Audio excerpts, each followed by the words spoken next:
Fox Sports. We are Blackmore. We are Arizona.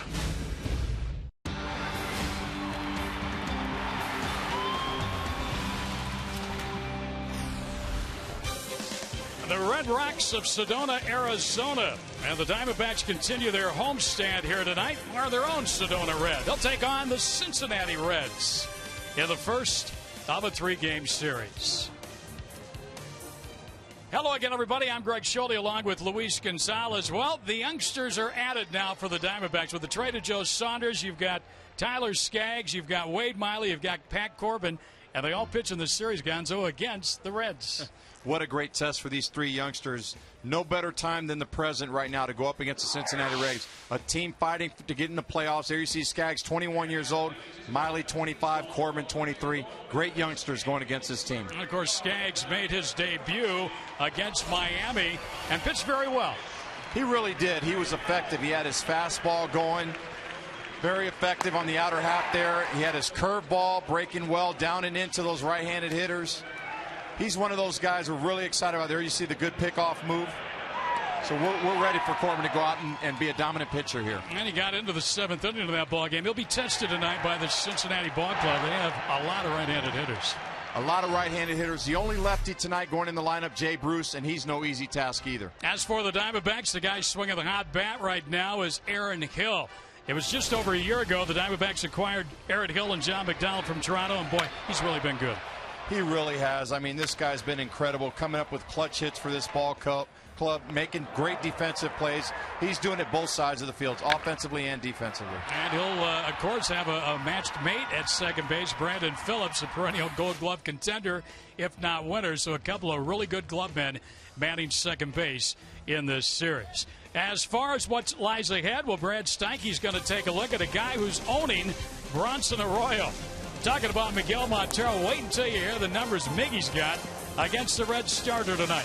Diamondbacks and the Reds, first of three. Coming up next. Stay with us.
And hurry into your local Nissan dealer before bonus cash ends on September 4th. And by Jack in the Box. Get the All-American Jack combo at Jack in the Box.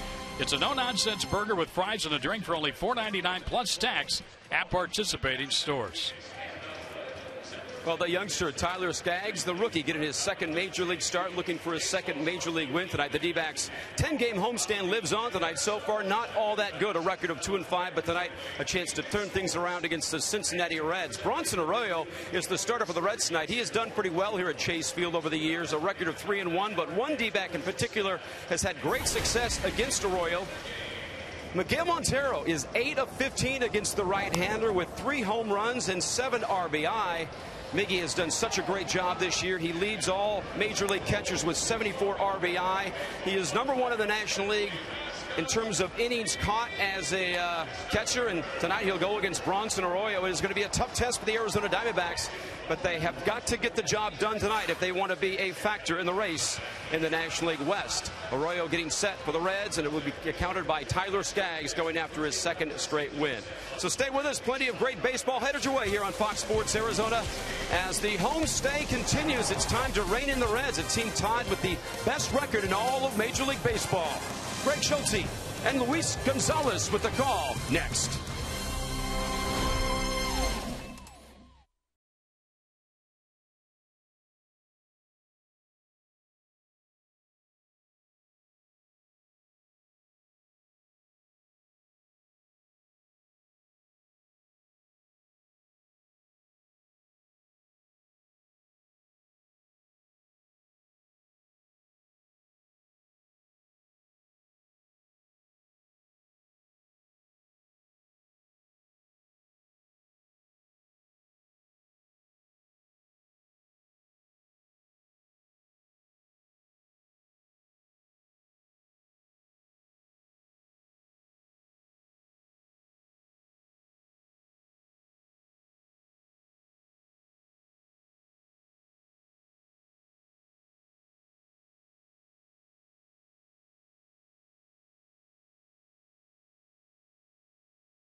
Diamondbacks and the National League Central leading Cincinnati Reds. And Dusty Baker in his 5th season for the Redlegs. He's been successful pretty much everywhere he has been, managing the Giants, Cubs, now the Reds.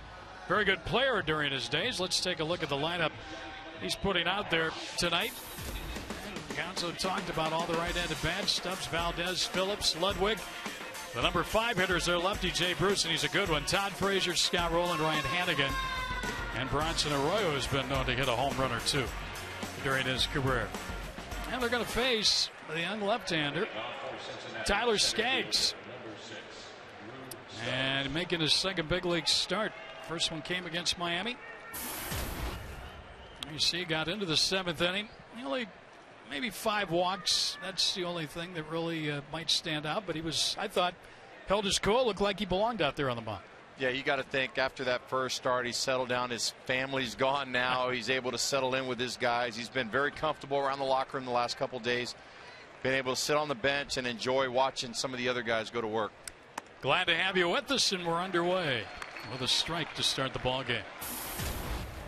I don't think we have to tell you the roofing panels are closed. It's been the norm here for quite some time now in the desert. During the summer heat, Stubbs has kind of been an enigma for this Cincinnati ball club. Only hitting .227. He's got a little pop in his bat. 14 home runs. He's also stolen 28 bases. But he's at average at .227. I will tell you, he had a good series against the Diamondbacks in Cincinnati. Yeah, and I think what he does is he anchors that center field out there for that outfield, and he's one of those guys can go get them, and he's very fast and speedy on the base paths. And he hits this one into left center, and Young's got a beat on it. Hauls it in, one away. The Reds' leadoff hitters, despite being 25 games above 500, their leadoff hitters, that's been the problem area, hitting only .209 with a .250 on-base percentage. So they have that spot in order. You wonder what their record might be. Yeah, and it's amazing when you think about it. And these guys have been playing very well all season. They just haven't been able to find the right guy to fit at the top of that batting order. Wilson Valdez starting tonight at shortstop. Zach Cozart, their young rookie, getting a night off, just a night of rest. This guy, a handy guy to have on a ball club. Not only can he play the infield, a little bit outfield, he even has pitched. Did that last year with the Phillies. Well, these are the guys that bring many gloves to spring training and to the ballpark when they come out to play, because they're invaluable, aren't they? Yeah, they really are. They know they're going to play. It's just a matter of which guy's getting the night off, and he knows he's going to be filling in for those guys. And a line drive right to Goldschmidt for out number 2. And Valdez does that a lot. He hits the ball the other way. Let's take a quick look at the defense behind Skaggs here tonight. And Kubel's back out in left with Young in center and Upton in right. The third baseman tonight is a rookie Wheeler. Elmore, the rookie, at short. Hill and Goldschmidt manning the right side. And Skaggs and Montero. Kubel back out in left. Parr started there yesterday. Young's been playing mostly in center of late. And Upton, the mainstay in right field. Now, Skaggs has retired the first 2 in just a handful of pitches. And here's Brandon Phillips. He had no intention of swinging to that pitch. He was taken all the way. The bat was over the plate about the time Skaggs was releasing the baseball. He's just bringing it back. He was going to take a pitch and look at one.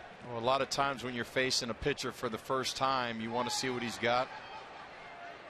And their first 2 hitters didn't really do a good job to give the rest of the team a look at Skaggs, did they? They really didn't, but these are the guys that have steady Eddies in the lineup. They're out there all the time, and what they want to do is try to get a good read on Skaggs. And they've probably had one tape to look at of his last start, and they try to get scouting reports from their advanced scouts when they come in here to see him. He hit him, ran it in on him, breaking ball, and Phillips is hit by a pitch, and he'll go to first base. It almost looked like Skaggs got his cleat caught up in the clay there.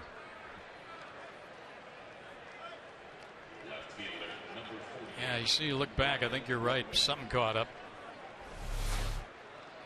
We'll have to do a little doctoring of the mound there. So Phillips at first here with 2 men down, and that brings up Ryan Ludwig.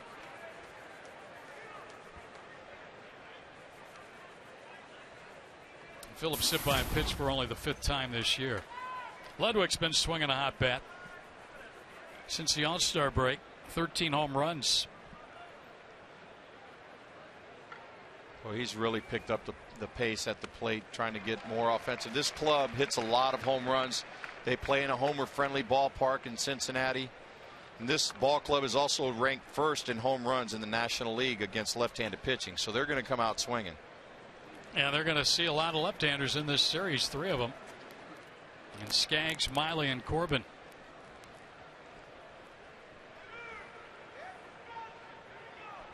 Skaggs picked a runner off in his first start. He'll miss with that one. Jim Wolf is our home plate umpire here tonight. His brother Randy Wolf was just recently released by the Milwaukee Brewers. Longtime left-hander in the big leagues. And of course, whenever Randy Wolf was pitching, Jim Wolf was not allowed to be the umpire. There's a strike. 1-2.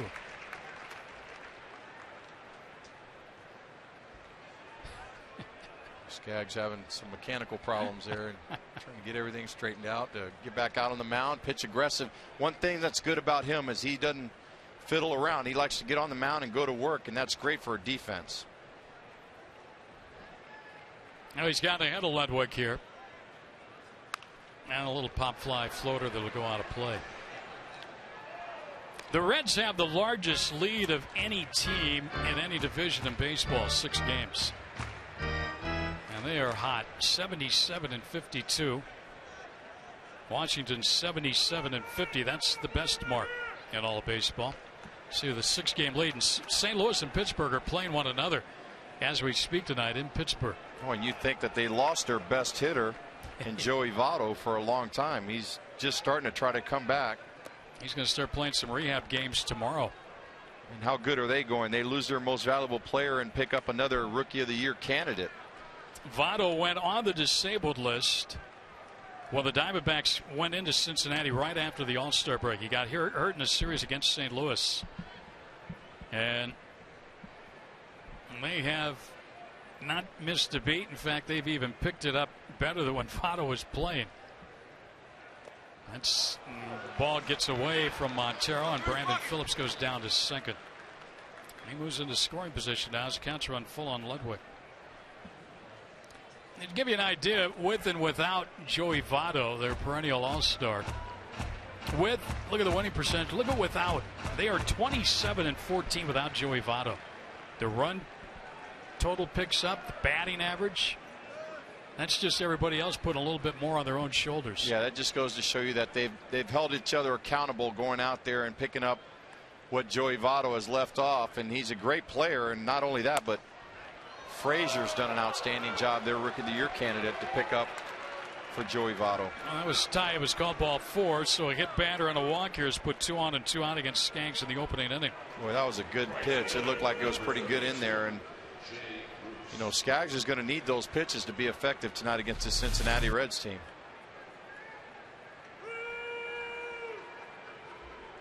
It was just off the inner hap. That's a nice job by Ludwig. He's got a better eye than we do up here. Here's the only left-hander in their lineup, Jay Bruce. He's a good one, though. 260 average. Look at those home run and RBI totals, 27 and 81.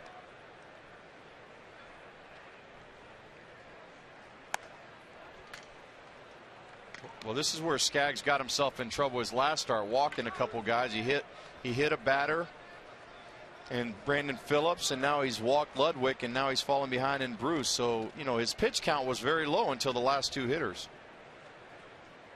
2 on, 2 out now.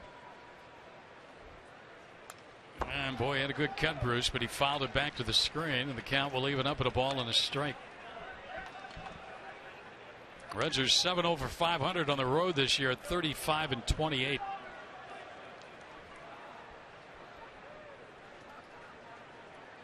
They average 40 points lower. And that, for the most part, is the story. Lefties on lefties. But still a big threat up there at the plate. And a shot to center. Young on the run has got it. And Skaggs will escape a hit batter, a pass ball, and a walk. Cincinnati will leave 2, and the Diamondbacks will look at Bronson Arroyo, the veteran right-hander.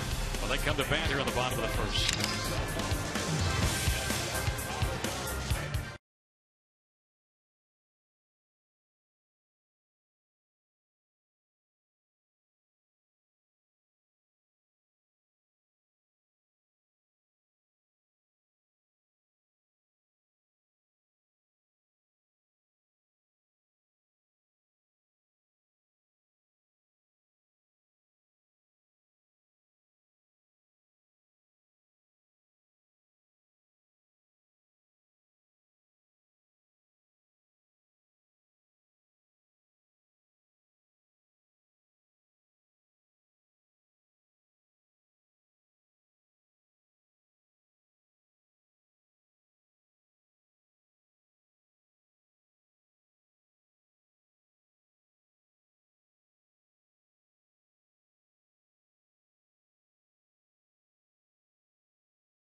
First inning, Kirk Gibson looking for his team to go on a roll here over the final 34. Let's take a look at his Mazda starting lineup tonight. Young back in that leadoff spot with Hill, Kubel, Goldschmidt, Upton hitting fifth. Montero, who owns Arroyo, Wheeler, the rookie, and Elmore, the rookie, batting seventh and eighth, and Skaggs, another rookie, batting ninth. There he is, Bronson Arroyo, last time out against the Diamondbacks, not very good. Knocked him around a bit. When he's a veteran, he gives you a lot of innings. 26 start, he's had one complete game. Got him an 0-6 from Boston. Big breaking ball to start the night, and he gets a strike over to Chris Young. Boy, not a guy that's going to overpower you or wow you by any effect, but what he does have is durability. This guy's been able to go out there and pitch effectively for many years. And a foul back. There's a big off-speed pitch, and now when the Young chase fouled, and it's quickly 0-2, and that big stiff high leg kick that Arroyo gives you. Diamondbacks only 2-5 on this homestand. It has not been what they wanted. They split the 4 with Miami, and after that doubleheader win, you're thinking, okay. Then in came San Diego, and for the second time here in 2012, they swept the Diamondbacks in a 3-game set here. And Young strikes out. One down here in the first. Boy, a lot of movement on that pitch right there. And then you talk about Arroyo with movement on his pitches. Hannigan setting up off the plate. I mean, he's glove is basically over the left-handed batter's line. And that ball just sank and ran over the plate. Aaron Hill to the plate. He's been pretty consistent all season long. Batting average just a tick under 300 on the year. And he hit his 20th home run yesterday. He skies this one to center, but that's easy out there for Bruce Stubbs. And 2 quick outs here, just as Skaggs got in the first inning. Let's take a look at that Reds defense. Ludwig Man's left with Stubbs in center and Bruce in right. The longtime Gold Glover rolling at third. Valdez at short. Phillips and Frazier with Hannigan catching Arroyo. Brandon Phillips, he's a highlight to happen every night for Cincinnati, and they put the big shift on with Kubel at the plate. Jason's seen that batting average dip down to 267. He is only 5 for his last 33 at the plate. Well, that's amazing. It seemed like only yesterday he was at about 298, 299, right at the 300 mark.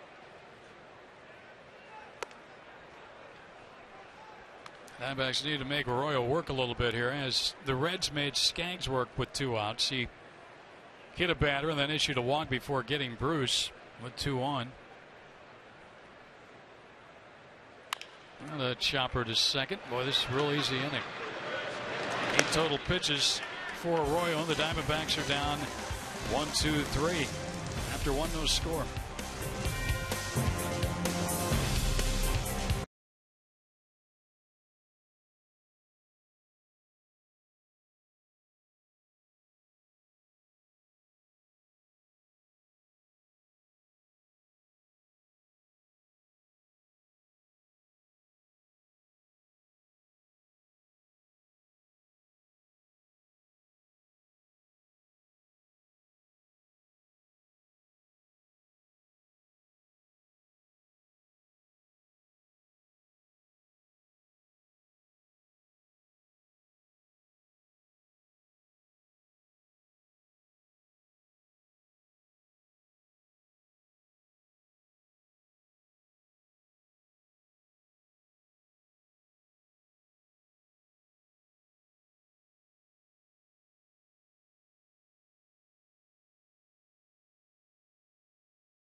there. Those nachos, I saw him. He's sneaking them down now, not letting us get hungry. That's remind you that you can join a cold one to look forward to Miller time later in today's game, brought to you by Miller Lite.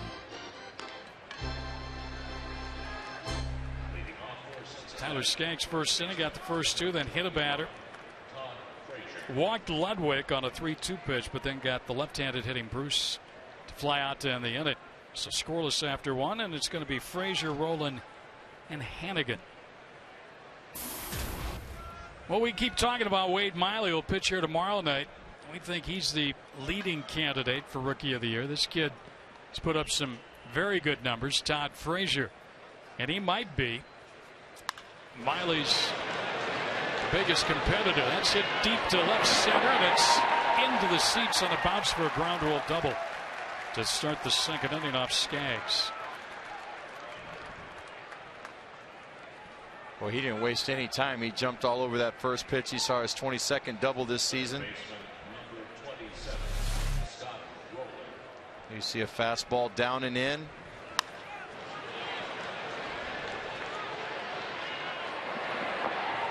One hopper over the left center field wall. So Skaggs immediately in trouble here.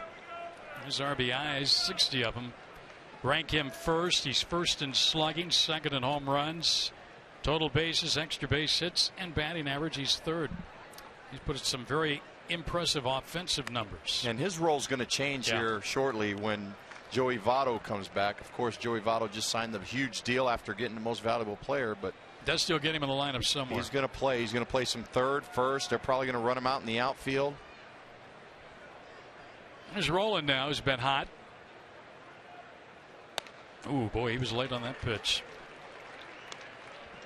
Rowland, though, likes to drive the ball to right field.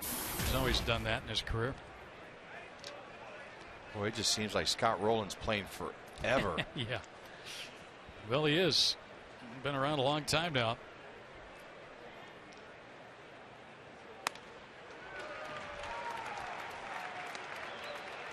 This guy's got ahead of him 1-2. Well, he's having trouble catching up to that fastball. I'd stay right there. Don't throw him anything off speed. Slow his bat down. Stay hard on him. Rowland first broke into the big leagues in '96 with the Phillies. Phillies, Cardinals, Toronto, and Cincinnati.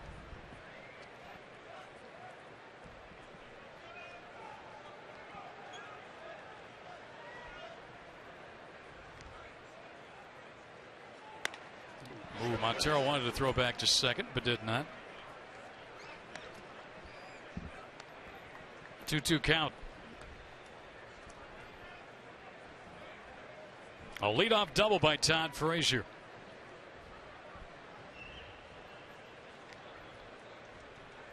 Well, Rowland's another guy who's been suffering through some arm injuries, shoulder injuries in the past. Since the All-Star break, Rowland has hit to the tune of 356.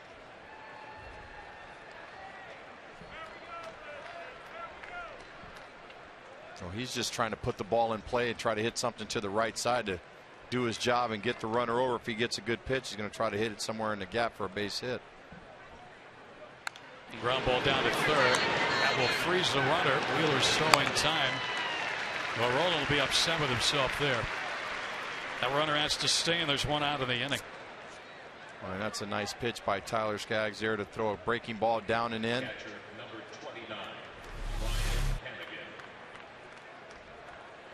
There's a location on it, down just off the ground. I tell you, that must be a hard pitch to lay off of for these hitters because it starts so high in the strike zone. It really drops. Just watching right there. We slowed it up. So there's Ryan Hannigan now. Hannigan hitting .290 on the year. And he skies this one. Foul territory. Goldschmidt with a play. Has it for out number 2. And that runner's still at second.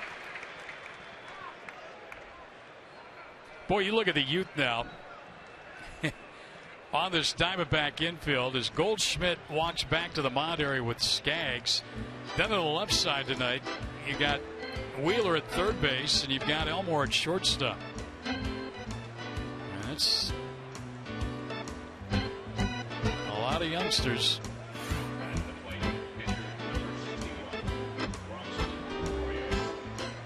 Wow. They haven't played a whole lot together, but they are there tonight. And again, they are all products of the Diamondbacks farm system.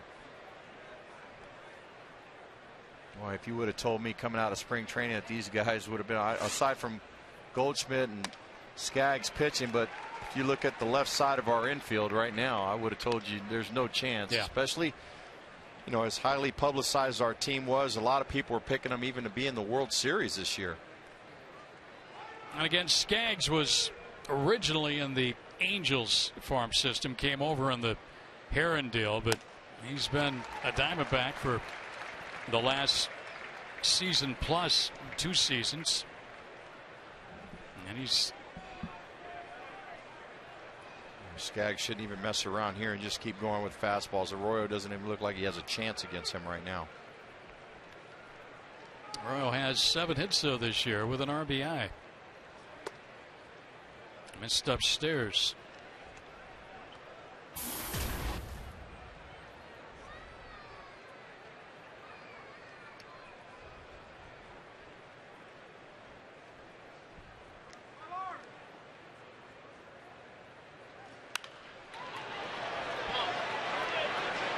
Can anybody get it? Yeah, Miggy got it right near the Cincinnati dugout. They'll retire the side. So nice job. A leadoff double by Frazier. And he never budged as Roland, Hannigan, and Arroyo all retired.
In the presence of greatness, Phoenix Mercury guard Diana Taurasi, just back from London, your 3rd Olympic gold medal.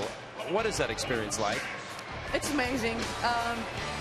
You know, played a lot of basketball all over the world, but when you play for your country, when you play in the Olympics, there's no better feeling, and it's a little bit sweeter when you come home with a gold. 04 in Athens, 08 in Beijing, and in 2012 in London. Was there a favorite? So far, London. I mean, there was a certain Olympic spirit that was there, that people really latched onto the sports and to the stories, and you know, and our team played pretty dang good too, so that made it worth it. Rio in 4 years. You going to be there? I'm ready to shake it. 4 Olympic gold medals. By the way, I'm a little disappointed. You came out, you threw the first pitch out, but you didn't bring any of your 3 gold medals. Where are they? No, I left them at home. Okay. You know, they're. You know, if you're watching a lot of TV, they take them to Subway, they take them to the mall, and I don't want to be that kid either. So I left them at home, in the safe, and in 4 years, hopefully we'll bring another one out. First pitch. Yeah. Throwing to Patrick Corbin. Pressure? It was nervous this time. I don't know why. Last time I was loose, I was relaxed, I was a little tight, little left, little wild thing. It's good, some velocity on it, though. Yeah, I mean, the other guy just skipped it in, so I wanted to throw a little heat, but, you know, it went all the way to the backstop. 3 NCAA championships at UConn, a couple of WNBA titles, and the 3 gold medals. Does anyone stand out as something that is at the very pinnacle of where you're at? Whew. I mean, they all have, you know, a special place. The one in '09 here in Phoenix was a great one. You know, to be down to US Airways, 20,000 people for the city of Phoenix, I think that one meant a lot to us. You know, you play for the Mercury. You're back. You played 1 game there. You play in Russia during the off season. You play in the Olympics. Do you ever stop playing basketball? No. I'm getting a little old, too. I can feel it on my knees. You know, this summer I had a little bit of rest before I went over to the Olympics. You know, I had a little bit of a hamstring problem, so I rested, and, you know, now I'm back on the court, so it feels good. Great to visit with you. Congratulations. You made us all proud, and best of luck the rest of the season with the Mercury. Thank you. Beijing, and then we'll go Athens, London, and we'll do it in Rio as well. Go. Come on, D-backs. Get some wins. All right, Greg, back to you. 3-time Olympic gold medalist. I like that. He's pulling for the D-backs, and yeah, let's get it going on Gonzo. Yeah, Brad, I think that first pitch he threw was a brushback pitch to lefty. We could have used her a couple nights ago to brush back some of those hitters. Yeah, for the Padres. Did you play a lot of baseball? Because I mean, that was a nice. No, I did not know. I played basketball and soccer growing up, but we throw the tennis ball around a little bit. You look good. All right, thank you. There's a drive, deep left field by Upton, and the Diamondbacks lead. Well, he's been swinging a hot bat.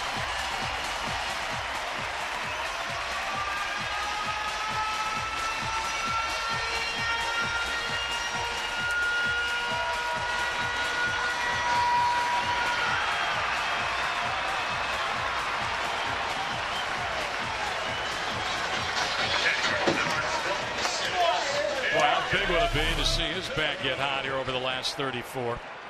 It's a full home run, another $150 going to Central Arizona Mountain Rescue Association.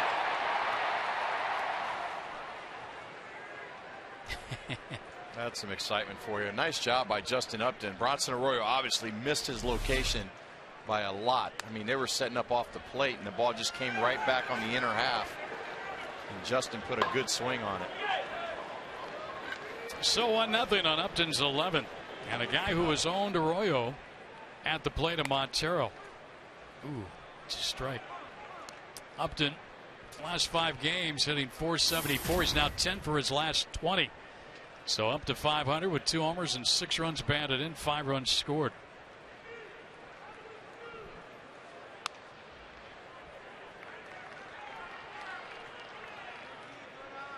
Bronson trying to nibble on that outer half. Look at that. 8 for 15. I don't think Bronson Arroyo doesn't know that. That's probably the one guy in the lineup that he's targeted. Miggy, I'm sure, knows the same thing. When you have success against a certain pitcher and vice versa, the pitcher knows that they've hit him well.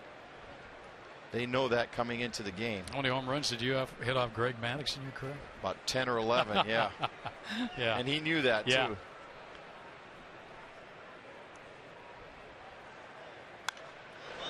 Full count now, 3-2. So the Diamondbacks get a home run. Usually when home runs fly out of here for the D-backs, good results transpire in that win column. Home run number 136 on the year. This Reds club has hit 149. Well, and I think more importantly, they got a run early for Skaggs out there on the mound. And Montero, ooh, he's called out on strikes. And he's going to bark a little bit at Jim Wolf. He thought that was low and maybe even inside.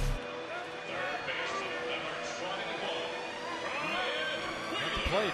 Well, that ball ran back a lot. We call that a comebacker. That ball starts on the inner half right at the left-hander's hip, and it just comes right back over the inner half of the plate. And you spoke of Greg Maddux. He was one of the guys that was the best at that, especially against left-handed hitters. You start giving up on that pitch and it just rolls right back over the plate. Here's Ryan Wheeler. A lot of off-speed pitches from Arroyo.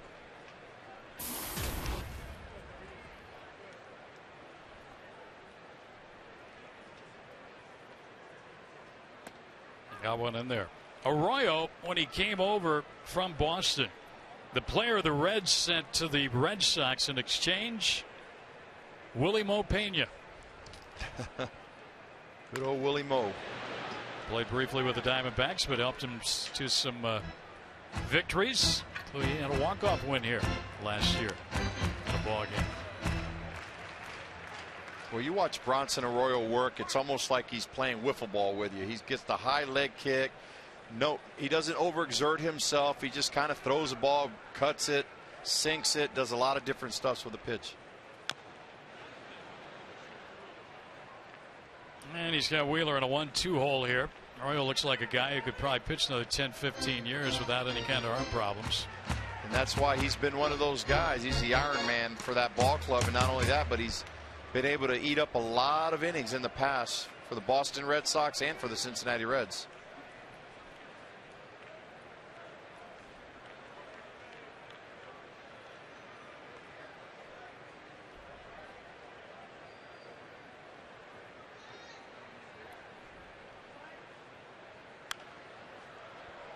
Boy, that ball had a lot of movement. Starts over the outer half and came in on Wheeler's hands.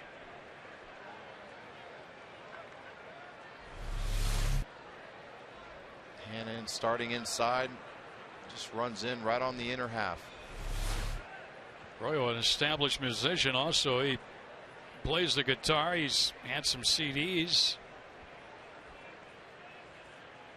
and he just missed off the outside corner. A rare fastball, and he tuned that one up a little bit. Named after Charles Bronson, the actor. Did not know that.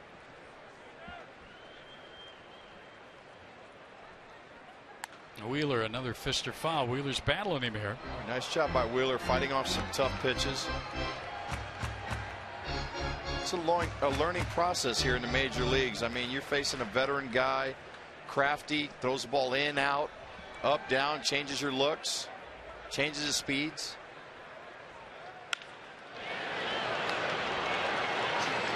Valdez throws him out, so the Diamondbacks get a run on the Upton home run. And they grab a lead here. We'll head to the Reds' third. Upton and the D-backs on top of the Reds, 1-0.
Text road trip to the Miller Taste team at 620 for your chance to win one of 3 interdivision rival flyaway trips this summer. So the rookie Tyler Skaggs with a 1-0 lead as he pitches second time around now in the order to the Reds. Drew Stubbs will lead it off, and then Wilson Valdez, Brandon Phillips. One hit, a hit batter, and a walk. First 9 batters faced.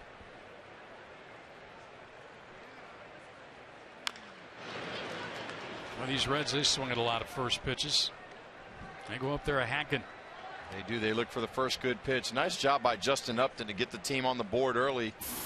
Get Skaggs a 1-run lead here going into the top of the third. It's up to the D-backs now and Skaggs to go right after these hitters.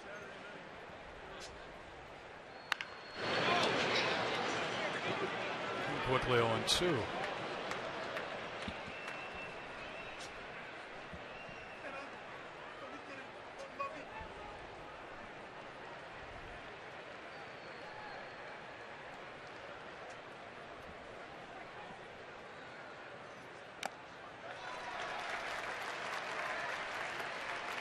That is the first strikeout of the night for Tyler Skaggs. A good way to start the third inning.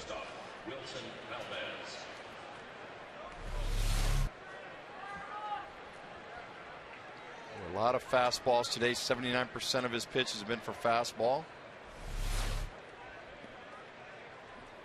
And I think as the game gets more into the groove, he'll start throwing that breaking ball a little bit more. The key to Skaggs is getting ahead early in the count with the fastball.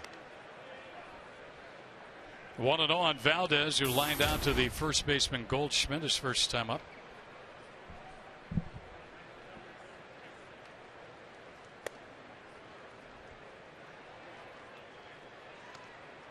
See, this is where he gets in trouble. He's behind now 2-0, and he's predictable now. Now they're looking dead red, especially against a good team like the Cincinnati Reds. Their batting averages go up when they get that fastball.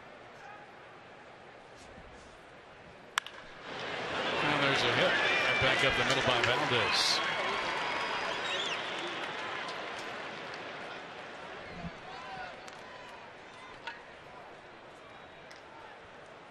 Second hit of the night for Cincinnati. And now they get to the middle of the order. Beginning there with Brandon Phillips. Yeah, and I think the key to Skaggs is now he's got a runner on first base, but he's got to definitely, one of those first two pitches, he's got to try to lay it in there for a strike. Phillips hit by a pitch first time up. Skaggs looked like he got his cleats caught. It was a breaking ball. Ended up pitching around. They hit batter and a walk. Swung at a foul tip at the plate. That was a slide step there used by Skaggs. Almost quick pitched. Boy, you talk about having a guy fooled. Valdez was running back to first base when the ball was going to the plate.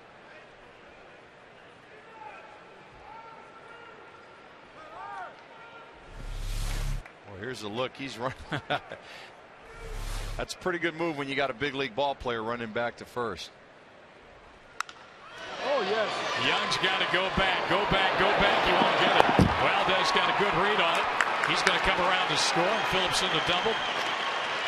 And this game is tied.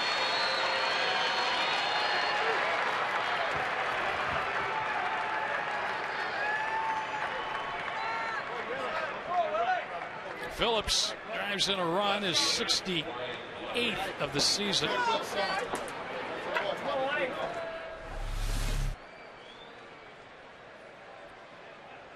Skaggs tried to go with a fastball down and away. Oh, yes. Brandon Phillips puts good, nice swing. Valdez took a quick look, and he knew Young wasn't going to catch it. Yeah, there's no doubt. And when you play a good team like this, you got to definitely get ahead when you have those opportunities. These Reds strike in a hurry. Now Ludwig swung and a miss. Ludwig walked his first time up.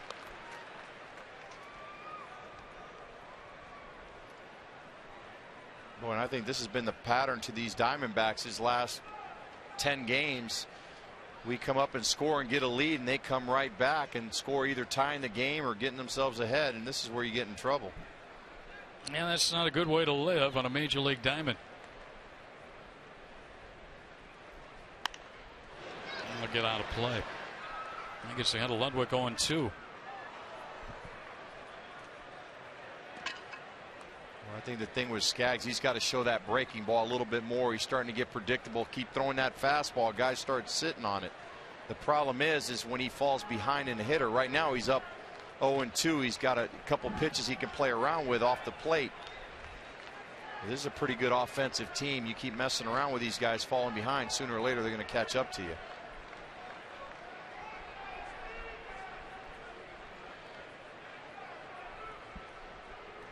You got to pay attention to Phillips. He has only 10 steals this year, but he's a guy who can steal a bag. He's had some big years in that department, years past.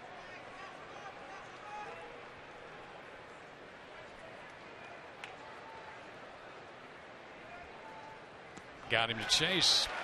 Big second out of the inning as Lundwick out swinging.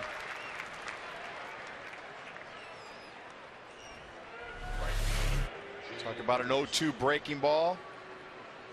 Miggy sets up down and in. And there you see the deception on it. 74 miles an hour. The ball breaks 16-inch vertical break on that curveball. That's a big break. Well, that, to me, that's his effective pitch for him to get big league hitters out. You got to throw that pitch more often. He missed there. Looked like Montero might have wanted the call, didn't get it. Bruce out to the center fielder Young to end the first inning.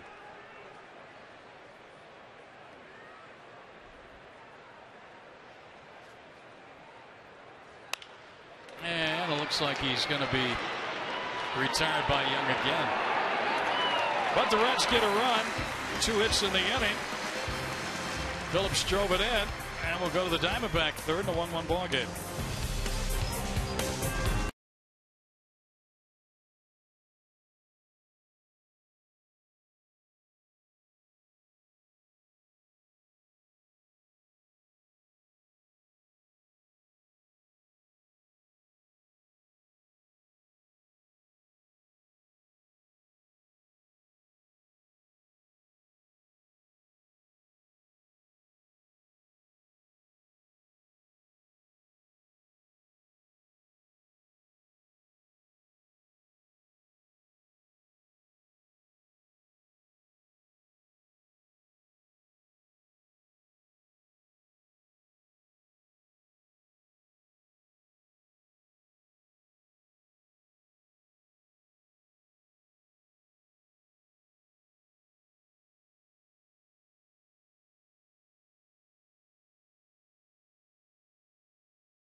The Diamondbacks scheduled for every season for 15 years.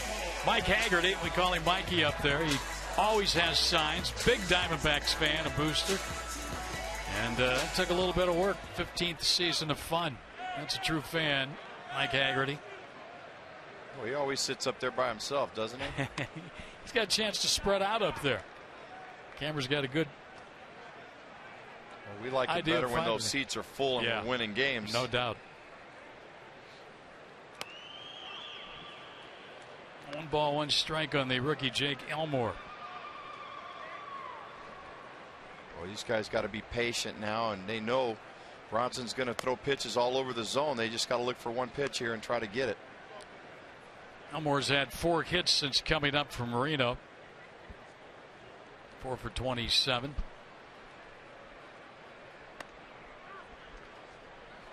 Boy, that's generous there from Wolf.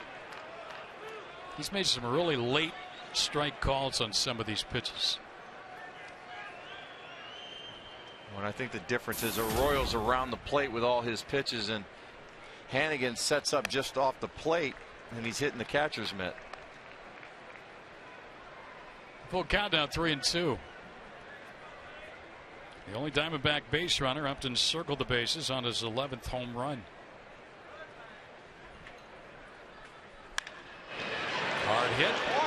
Valdez has got it. Fires across in time for the out.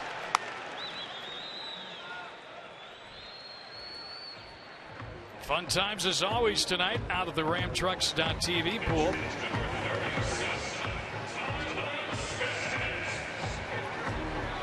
Look like a couple in the pool taking advantage of it. Just kind of milling around, conversating, and just having a good old time. Is there anybody even in the pool? They look like they were all sitting around it.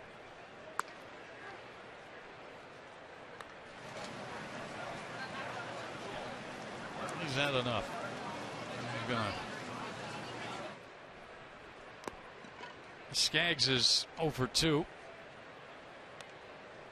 And he's got a 1-ball, 1-strike count. Skaggs this year went 4 for 18 at AA Mobile and AAA Reno combined.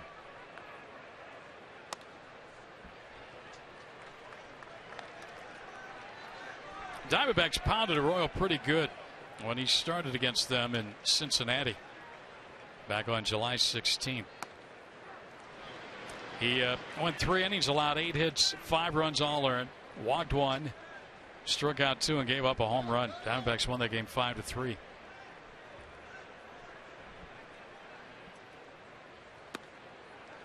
Well, it's second consecutive batter now. He's gone 3-2 with the count. Well, not a bad job by Skaggs just to get him to throw some pitches. He's been about the only guy that's seen a lot of pitches during his plate appearance.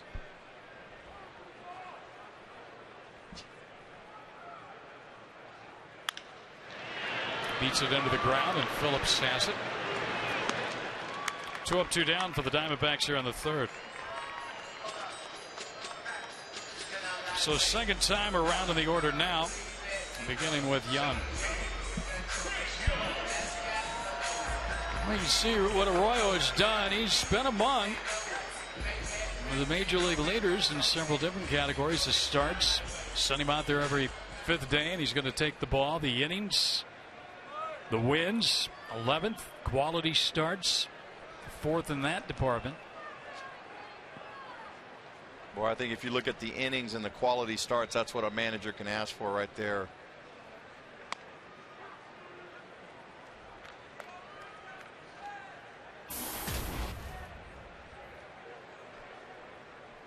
Only Lowe and Burley have made more starts than Arroyo. That's around 5. Well, you had some matchups with Bronson Arroyo in your career. Where's that slow breaking ball? 5 for 18, a homer, 3 doubles. Not bad, huh? Yeah.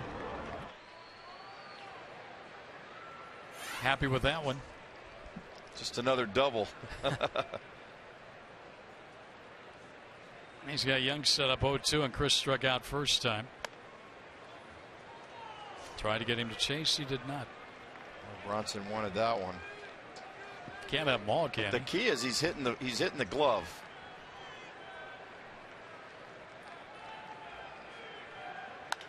That's popped up around the mound area, and Arroyo calls for it. And he makes the catch. He wasn't going to be denied. He wanted to catch that baseball. Diamondbacks in order here in the third.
Pretty excited about, and it's could be for me to catch those guys, and you know, it's a challenge at the same time because you know they're young, they're learning, get to know the big league hitters, but at the same time they're not just young, they're good pitchers. Our guy go quote Miguel Montero talking about catching Skaggs and Miley, who he's caught pretty much all season. He'll start tomorrow night against Johnny Cueto, and then Patrick Corbin will start the matinee game on Wednesday. Young kids in the rotation now. In fact, the Diamondbacks now have the youngest starting rotation in all of the big leagues. That's a line foul here by Todd Frazier, who jumped on the first pitch he saw his first time up and hit a ground rule double to left center. Boy, you talk about Miggy working not only on the field but off the field. I walked by his locker today. He had Zagorski cornered in his locker, just talking about pitch location and what they're trying to do out there, trying to get on the same page with some of these guys. That's hit to center, and that's easy for Young. Yeah, Miggy is always working with anybody he possibly can. Skaggs, Miley, Corbin, Kennedy, and Cahill. Kennedy, the old man of the group, and he's only 27. A lot of youth that's being served. 24 age average. The youngest now. Houston averages 25 with their rotation. Baltimore 25.8, and Washington 26. Boy, I'm sure you're going to have to throw Bauer in there in the mix coming into spring training. See if he's even in the Diamondbacks' future this year in September. Yeah, call-ups September 1st. Roster's going to expand. 0-2 count here on Scott Rowland, who grounded to third his first time up.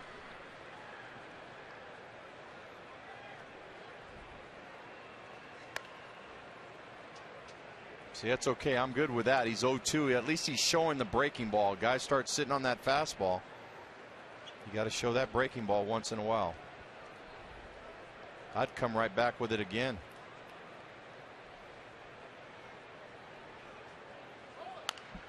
He did.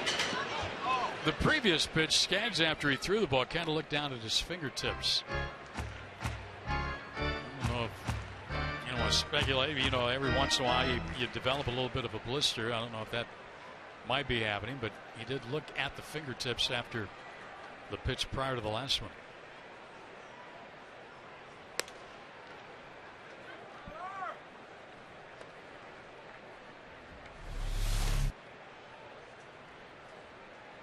Here's that last breaking ball. Look down at his fingers.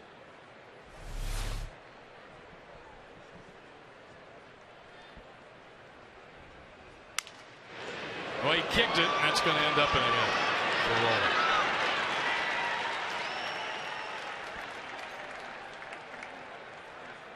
Stuck the foot out. I don't know if it had enough to get through the infield. It would have been a tough play for one of the infielders, but we'll never know. Once it was kicked, there was no chance for Hill to rebound and get it. Well, you'd like for your pitcher to stay out of the way of that, but that's just a reaction play. He's an athletic guy. He's just trying to make a kick save there. And Hill, you could tell Hill was coming over for it. You don't know. It might have been a base hit up the middle, like you said earlier, but Skaggs thought that was the only chance he had, was just to try to kick save it. Of course, Scott Rowland will take that easy hit. Oh, yeah. He's had quite a few in his career, hasn't he? Here's Hannigan now, who fouled out to Goldschmidt first time up.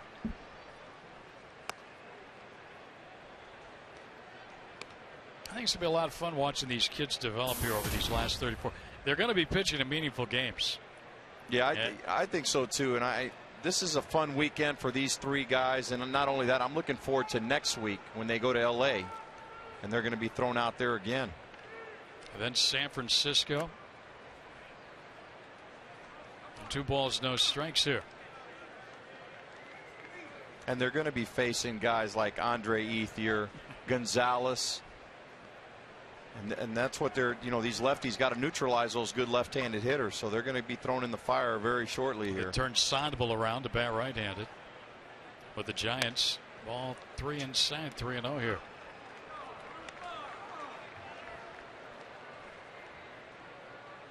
Skaggs at his first start walked 5. He's walked 1 tonight.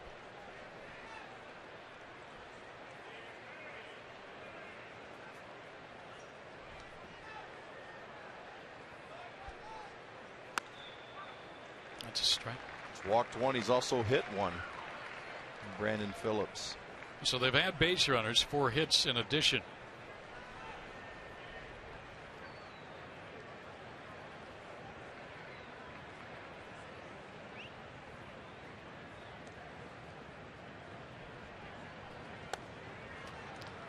And 2 on here.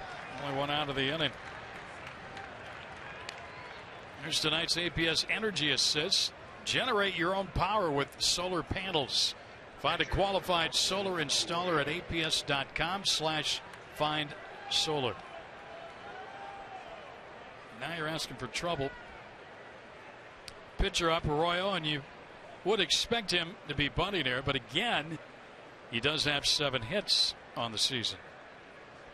Well, I think they're going to talk here, although they know he's probably bunting. He's a slasher, too. He might square around like he's going to bunt and pull back and slash, swinging the bat. Guys start coming in too early. He'll do that, especially with Dusty Baker. He did swing, and he hits it foul past third.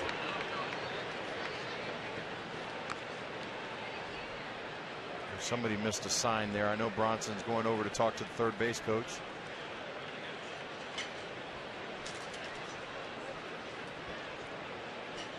It's Mark Berry.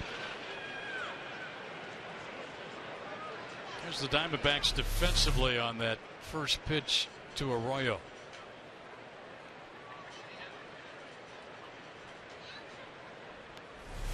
Wheeler trying to hold tight at third as long as he possibly can. Well, that's when guys are expecting something. They get the element of surprise when the guy's swinging away. A bunt in the air, and boy, that'll help the Diamondbacks. Arroyo didn't want to do that. He had 4 sacrifice bunts, but he pushed that one up in the air. That's out number 2.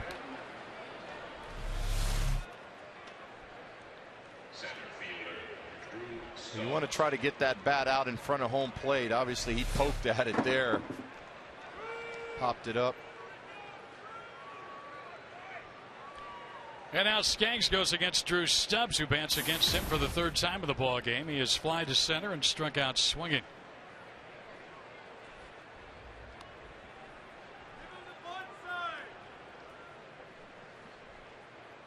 Ooh, that was dandy right there. Well, that's a great pitch. I don't know why he hasn't thrown that more often, especially early in the count. Get those guys to think about it.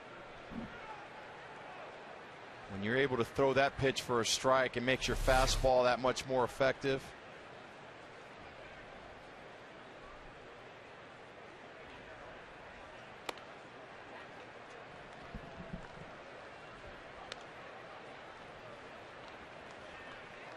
You look at his innings here. He really has not had an easy inning. Only 1 base runner in the second, but he had to pitch around a leadoff double. And really, he's been a 2-pitch pitcher as of now, just fastball, curveball.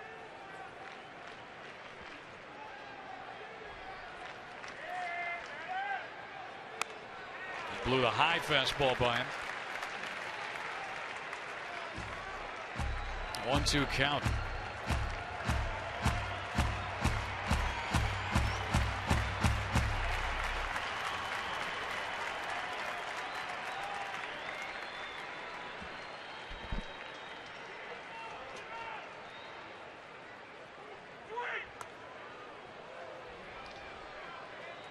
Well, you're right, Greg. He keeps looking down at that hand every time he throws a pitch down or away. I don't know if it just slips out of his hand or if he's starting to develop that small little blister. Charles Nagy has done a nice job with the kids and the pitching staff. 2nd season.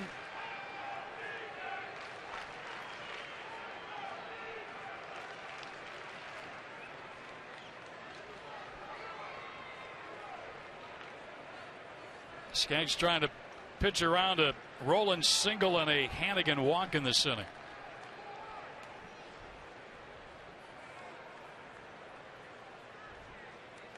And boy, Montero somehow managed to get a glove on it, but it hit Stubbs to load the bases.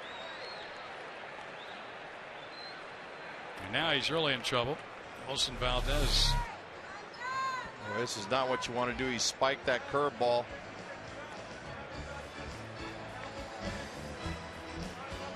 That didn't even come close to the 60 feet 6 inches that we're looking for. That's his second hit batter of the night.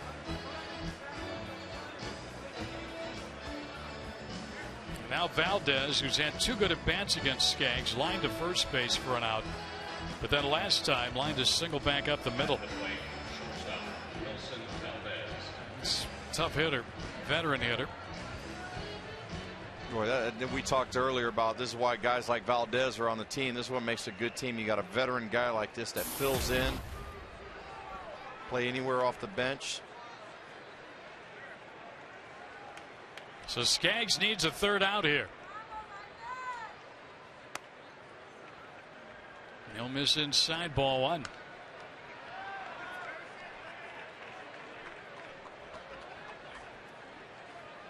When sometimes when you have a veteran umpire and a young pitcher out there that's been all over the place, they're not going to get those pitches.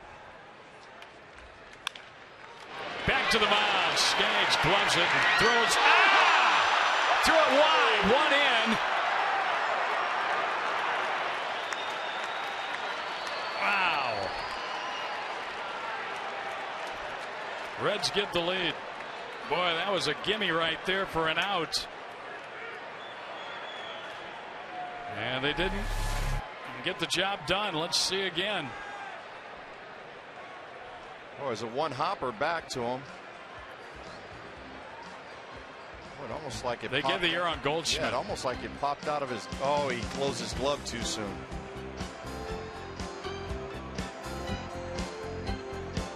So that continues the inning. Well, Charles Nagy out. Goldschmidt obviously upset at first base.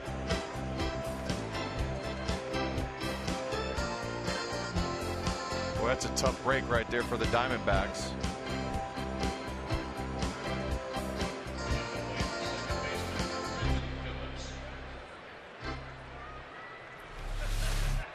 Well, here's another look. You see Goldie closing his glove too soon. Just hits off the big part of his glove. Boy, nobody feels worse right now than Goldie out there on the defense. And now Skaggs is trying to get Brandon Phillips.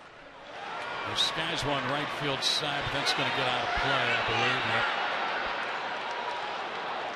Well, you talk about a guy wanting to get an out. Goldie would have went 4 rows in right there if he had an opportunity.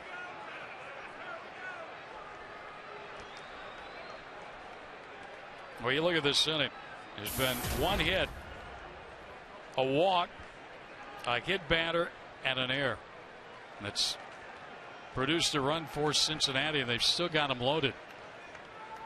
And their best hitter in the lineup tonight at the plate, Brandon Phillips. And it's quickly 0-2. Well, I think Skaggs also, this is a learning process for him. I mean, here he is. He's in the 4th inning. He's already coming up to 70 pitches. There's no way you should be throwing that many pitches only in the 4th inning. So he's got to minimize. He's got to learn to pitch better into contact. He's got to get ahead of a lot of these big league hitters early.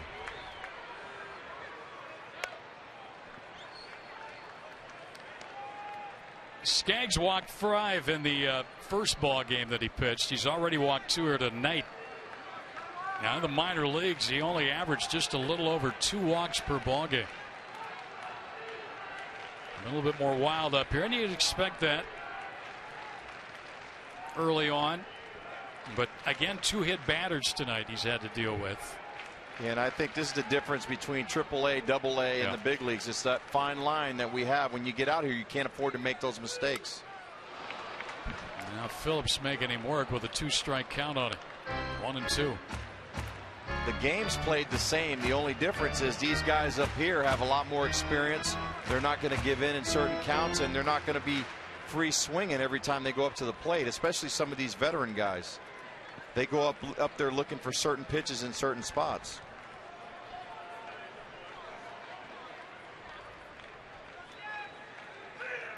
And a ground ball to second. Hill's got it. He throws him out in the air. Got the Reds a run. And it's put them on top here. But a lot of pitches by Skaggs. 72 through 4. 2-1 Cincinnati.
Take a look at our key to the game, brought to you by Kia Motors. One pitch, one arm angle, one spot.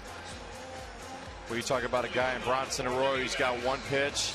You want to find it. You want to look for that one pitch out here. You see his fastball almost over the top. Slider, he drops down a little bit.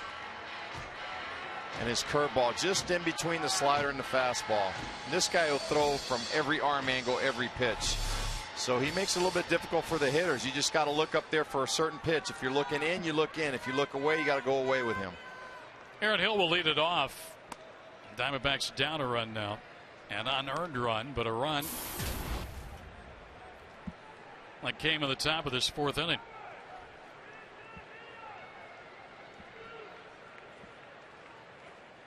There's a good breaking ball. He's got a dandy. He's got one of those Ephus pitches too that'll drop down into the 50s. Yeah, he really does, and he's got a couple fastballs that he holds in his chambers there when he wants to bring it up to about 90. He doesn't show it very often, but when he needs to bring it out, he will. 1-2. Anytime the Diamondbacks score 6 runs or more, Taco Bell gives away 3 free tacos with the purchase of a large drink between 4 and 6 p.m. the following day in participating locations. We got a ways to go for tacos. I'm getting hungry up here. Yeah. I haven't had many tacos of late. We need some. Get back to the way it was.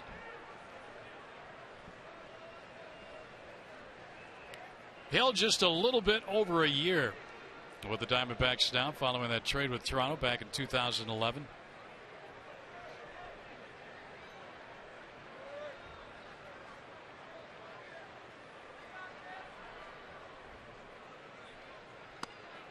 He's run the count full at 3-2, and he's been outstanding. You look at his National League ranks: 3rd in extra base hits, 3rd in doubles, 5th in hits. The batting average. Boy, he's been a great find for the Diamondbacks. Great trade. And he lines this one to center, and that was sink in front of Stubbs for a leadoff single. And he really has. Only the second Diamondback base runner, their second hit. But a good start against Arroyo. Here's a guy the Diamondbacks now need to start getting hot to go along with Aaron Hill. We're talking, of course, about Jason Kubel. His bat has cooled off. Still a lot of home runs and a lot of runs batted in.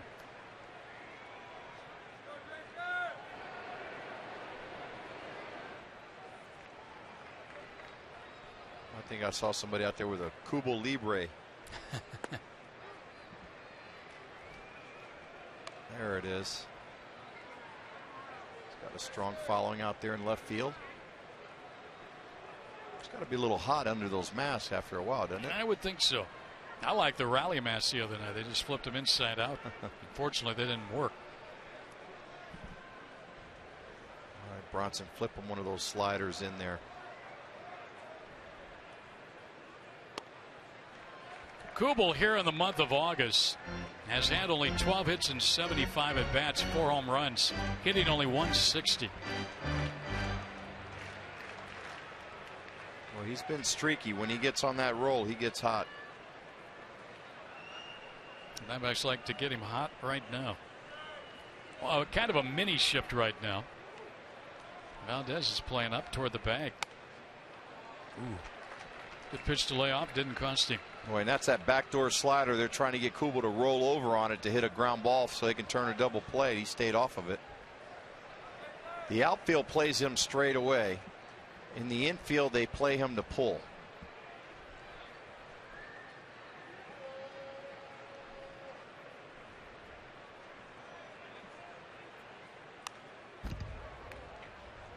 Two now. Well, the thing that's surprising is usually a guy like Phillips playing second is usually playing out in the grass, but with a runner on first, there's a good pitch. He just missed it. Yeah, when Jason's on, that ball's leaving the ballpark right there. That was hung for him. And sometimes it's just a millimeter. Some of these hitters, when they get their timing off, it makes a huge difference up there at the plate.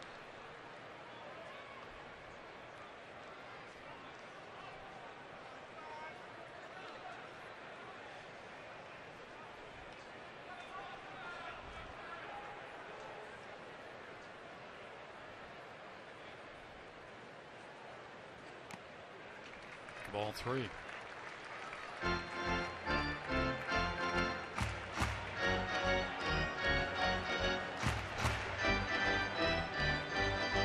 What do you think? Will they start Hill here? I would. I think they should here. We'll see what happens. Got to stay aggressive. They're only down by 1 run.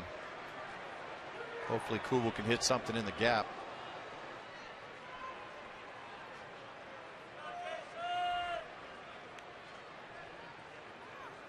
He's going. And a line drive, but foul in the right field line. Hill was on his way. He'll go back to first. All the Reds have to do now is look at the scoreboard, and they know that the Cardinals beat the Pirates tonight. So for them to maintain their 6-game lead over St. Louis, they need to beat the Diamondbacks here.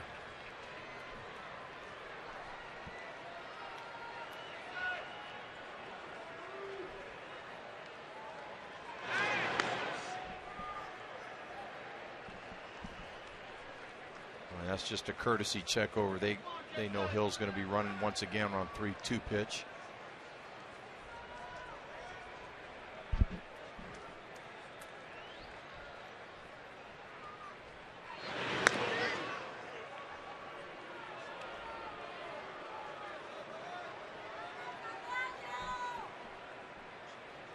It's a pretty good percentage right there. 73%, 11 of 15 in stolen bases. So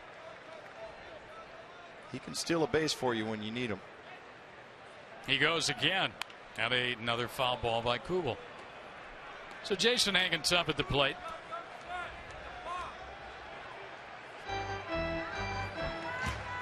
And Hill, getting his work in now. Yeah. He's dove back to first a couple times. Couple wind sprints going from first to second. Take his time going back. This is where Kubel's got to help him out. Stay out of the box. Let him catch his breath a little bit.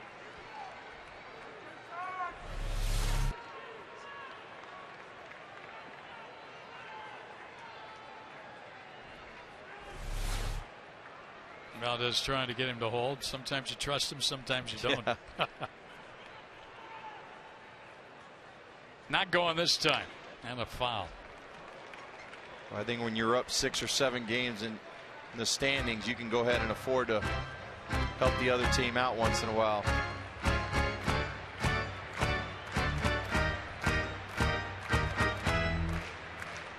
Surprised he wasn't going there. I'm sure they're just trying to give him a pitch to catch his breath. Pitch number 9 coming up in this at bat.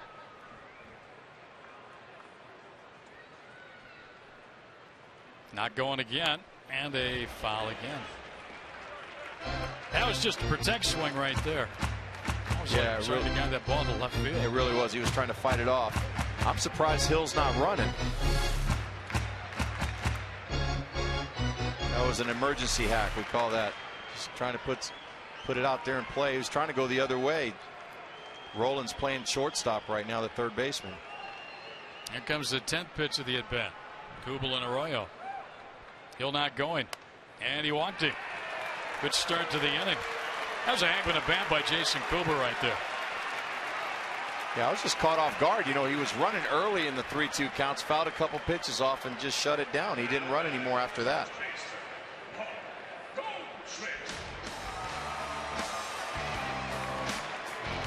Remember, Paul Goldschmidt made the error that led to the run. This is Goldschmidt after he came to the dugout. And immediately starts concentrating on his at-bat this inning, which is forthcoming right now. Positive thoughts. Yep. Trying to atone.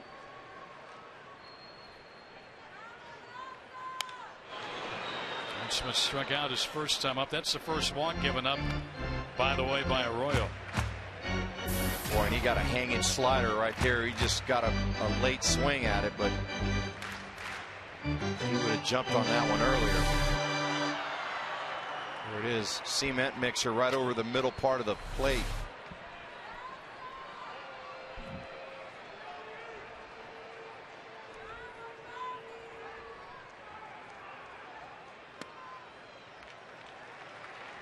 Nice job by Goldie. You're not going to get him biting on those. He's got a pretty good eye at the plate.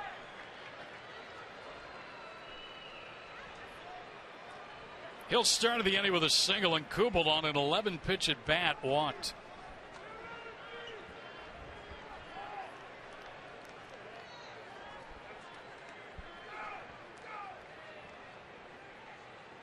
And now Royal Bluffs.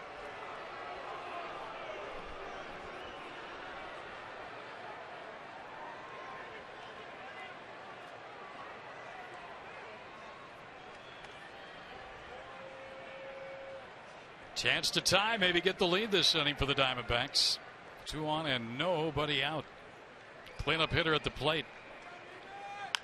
And Chopper toward third. Roland will go to second for 1 and no other play. Goldschmidt runs well, and the ball was chopped. Phillips wisely hung on to it. So Kubel is retired, 5-4. Royals still got a double play possibility, but Upton will come to the plate. Homer in his first at bat tonight.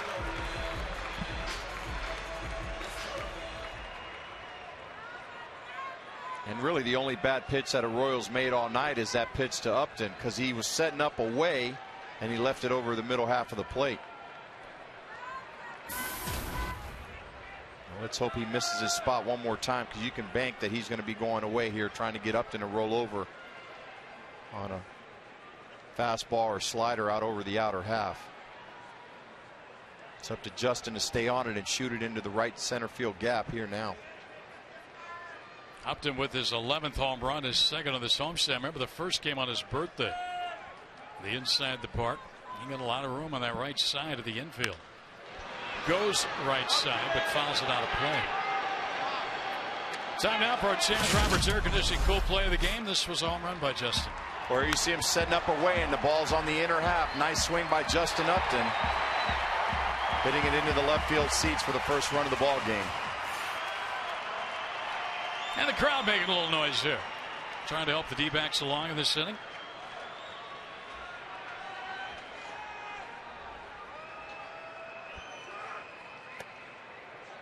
He laid off a little high. Boy, he's missing with that slider. He keeps throwing it over that inner half. It's weird. Brandon Phillips is playing him right over the second base bag. Valdez is playing him in the hole, but they keep throwing him away. They're hoping he's going to try to pull this pitch and roll over on it for a double play. So it's up to Justin to stay on it, try to drive it. That cost him. Looked like a pretty good pitch. 1-2. He took it. Cost him a strike. Right at the lower end of that zone. Oh, and that's a good pitch. Justin usually drives that ball.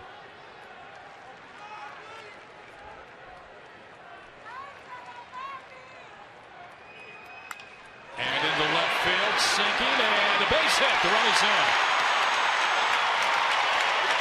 Ludwig came in. It was a little in between there. Upton's driven in both, and he's tied the ball game.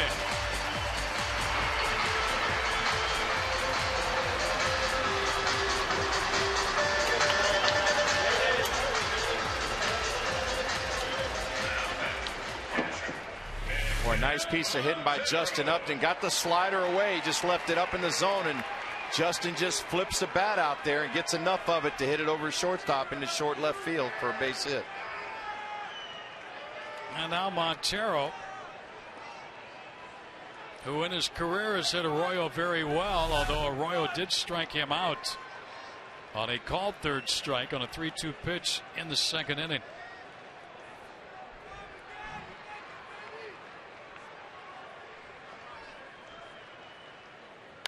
He fouls it out of play. Miggy's been very good with runners in scoring position all season long. Yeah, he really has. There you see a 361 batting average. That's tops. Pretty good guys up there at the top of that list that put the ball in play. Yadier Molina's up there every year. McCutcheon, who's having an MVP type season with Pittsburgh. But Miggy heading that list, trying to add on here. I think what makes lefties more effective against Arroyo is because that slider's coming in on your hands, and if they try to backdoor it, that's a lefty's sweet spot. Miggy can hit the ball a long way out to left center, right center. D-backs got Arroyo's pitch count up a little bit. He's about to deliver number 70.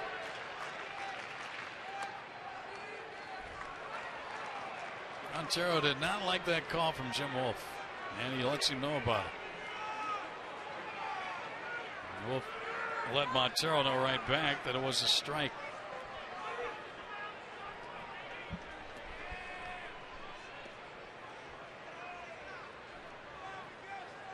Wolf has had a few. Had to argue with him a little bit here tonight.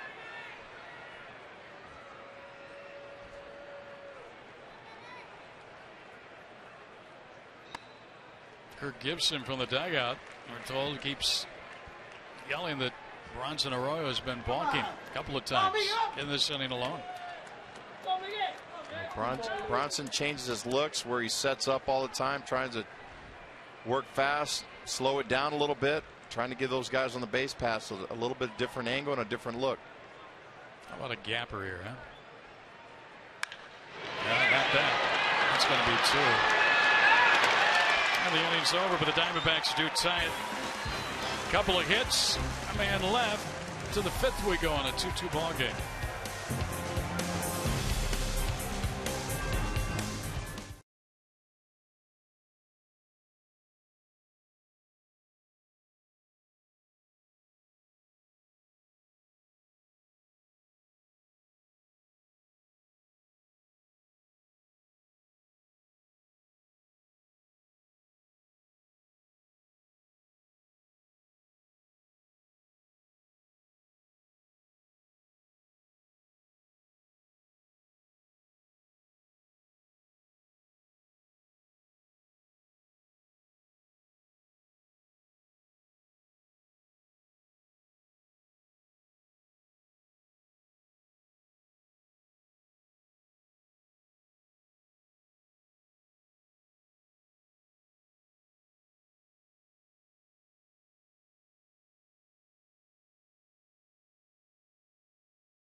apiece here in the top of the 5th inning, joined by D-backs president and CEO Derek Hall. It's been a good season on the field, but a great season away from the field. So many great initiatives. One announced today with the Valley of the Sun United Way to help unite to end hunger. I was shocked when I read that stat that 82,000 households in Maricopa County suffer from chronic hunger. Were you as surprised as I was? Oh, it's a huge number. If you think about that, there are 82,000 households that really don't know where their next meal is coming from. So if we can make a dent, I'm fortunate enough to serve as chairman of the board for United Way, Valley of the Sun United Way, and also serve as chair now for this Hunger Advisory Council.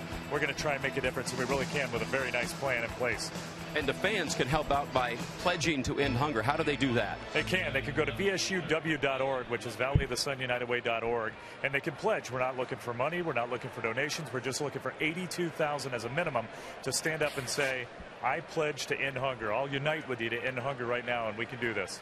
And for every fan that logs onto that website, there's $1 donated by the Diamondbacks. It's interesting. Aaron Hill involved as well, and that's nice to see. He is a big part of this community now, and he wants to end hunger. He is, Brad, and a big part of the community, but it's also a big passion of his as well. And so he had told me early on this was an area that he's interested in. It's obviously a big passion of mine, too. It's a need right now, especially with these economic times in this state that we're in. We're going to try and end hunger in Maricopa County. In fact, we're going to reduce that chronic hunger by a third by 2016, and then another third just a few years beyond that. And the historic Lurs building, kind of got some photos down there of that. It's really going to be a nice little program throughout the rest of this season. It's nice to drive awareness and educate some of the folks, especially right here in our Legends Entertainment District, and to have, as you mentioned, the Lures building, to have all the graphics up, have a picture of Aaron Hill, unfortunately of me, but all of us with a plate that says we pledge, and we took the pledge, so we're asking for 82,000 others to do it at a minimum. You know, I had a chance to speak with some of those Diamondbacks Helio scholars earlier this season, and some really sharp young men and women out there going to college because of the D-backs and helping out there as well. Well, that's big. I mean, for us to provide scholarships for those Helio scholars, kids that can't afford to go to college, in addition to that, now having the University of Phoenix $150,000 school challenge on top of the $100,000 school challenge that was such a success in the springtime. We're just doing more and more that we can now, not only for education, but for the community at large, because we can make a difference right now through our foundation and through the great generosity of our fans and our players. Is your body clock back to normal from that trip to Japan, you and Gonzo? It is finally back to normal, yes. And, now we got to get our winning ways back to normal, Brad. Derek, great stuff as always. Thanks for stopping by. Thank you. Thanks for having us. Guys, back to you. All right, thank you, Brad. Brian Ludwig at the plate. I don't know, but I'm sure you feel the same way. I always hate to hear stories about children suffering, and any youngster that doesn't know where their meal's coming from. So it's a great program, and we hope you get involved. 1 ball, 2 strikes here. Untitled Chapter, pass the pitcher, tough play Elmore. He got him. I don't know how, but he did. I thought the Diamondbacks were in trouble there when that ball got by Skaggs. But Elmore somehow got Ludwig at first base. Nice play. Boy, that was a slow developing play, but Elmore did a great job. Ludwig obviously thought he was going to have a hit going down the line. Boy, nice play by Elmore. Just bare hand grab. Knows he doesn't have a lot of time and getting rid of it. Once it got by Skaggs, that was a little tough play. There's a strike to the left-handed hitting Jay Bruce. And he's had Bruce's number. He's flat out twice to center field.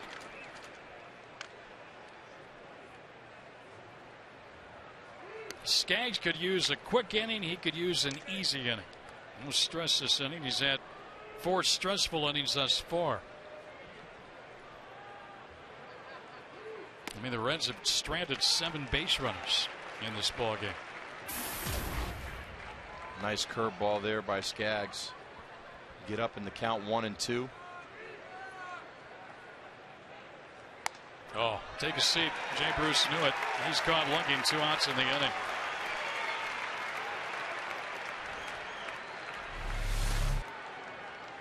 A nice fastball to the outer half. And Gov, I'm telling you, that curveball, when you start throwing it, it sits in the back of that hitter's mind, and that makes that fastball that much more effective.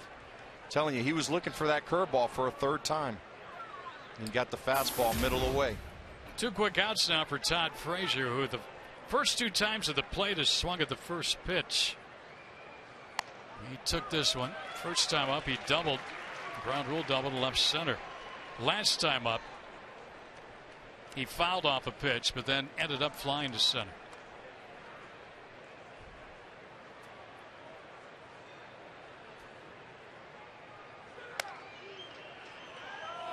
Oh, he's just missing right now. Yeah, he is. He's trying to be a little bit more effective, trying to attack the strike zone.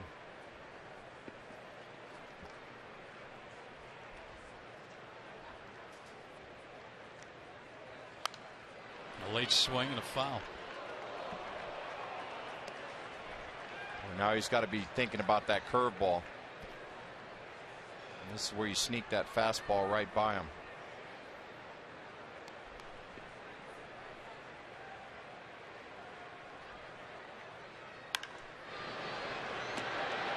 Good job by Frazier to waste it. Oh, my partner yesterday is here today watching the game. Joe Sr. Here's Yola and his wife Audrey. Come out to watch the youngster pitch. Swing and a miss. And Skaggs indeed does have an easy inning with a pair of strikeouts. 1, 2, 3 go the Reds. Diamondbacks bat the bottom of the 5th. And this is a 2-2 ball game.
Right now in the bullpen. He'll clock things up to 100 plus if and when he comes in. Time for our AT&T trivia question. Name the last 3 relief pitchers to win the NL Cy Young Award.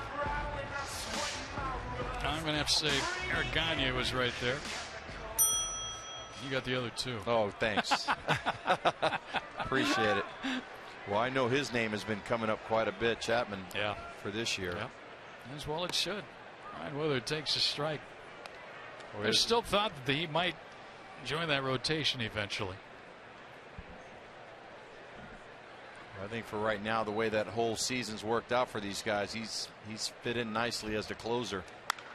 Wheeler to the gap in left center, and Ludwig got it. Nice catch out there by Ryan Ludwig. The ball is tailing back to him, and the key for him was he got a good read on it and was able to track it down.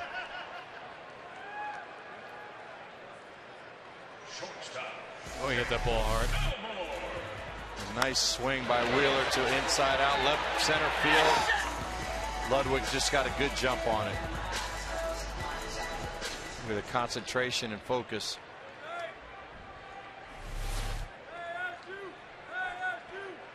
And Jake Elmore comes to the plate with 1 out. That would have been a good way to start the inning. Extra base knock. Elmore is 0 for 1. He's grounded to short tonight.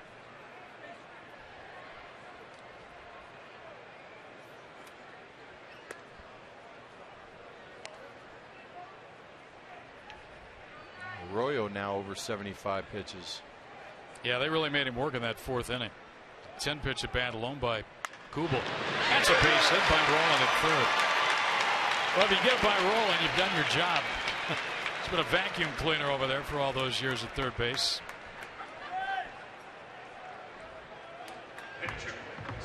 Time for our Nissan textbook question tonight. Should a relief pitcher be considered for the National League Cy Young Award? I would say yes. I agree. Because they're effective. These guys come in late in the game and they're counted on to shut the game down, and a lot of times they're facing some of the main hitters in the order, pinch hitters. They have that, what is it, Rolade Relief Award. Arroyo is going to go to second. So goes to first. Phillips got over to get to the bag in time, so the back, or you should say the sacrifice bunt is good for Skaggs. And that Rolaids Relief Award should go to the managers sometimes when they bring these guys in. These are the names being mentioned. A couple of stars. We'll see Cueto tomorrow night against Miley. Dickey, we've seen him a couple of times. Chapman, Kimbrell out of the bullpen. Well, I tell you, if you let Candiotti vote, he's going to go for the knuckleballer in there, R.A. Dickey, I'm sure. It's an interesting group there. So you got 2 relievers, 2 closers, and 2 starters. So there are other names in there you can throw, but those names will get a lot can happen too in the last month of the season. So Wade Miley in contention for the Rookie of the Year. I mean, but you match his numbers up against a lot of these guys. 14 wins and a 2.80 ERA. I mean, why couldn't you put his name in there? Well, we'd love to see him finish strong and take 2 awards, the Rookie of the Year and the Cy Young Award. That'd be nice. That's what he's done.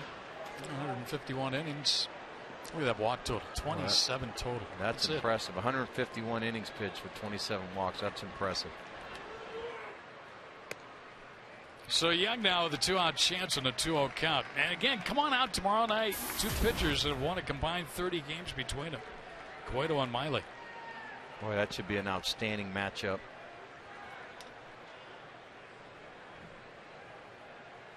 Chris is 0 for 2. He is struck out and he's popped up to the pitcher Arroyo.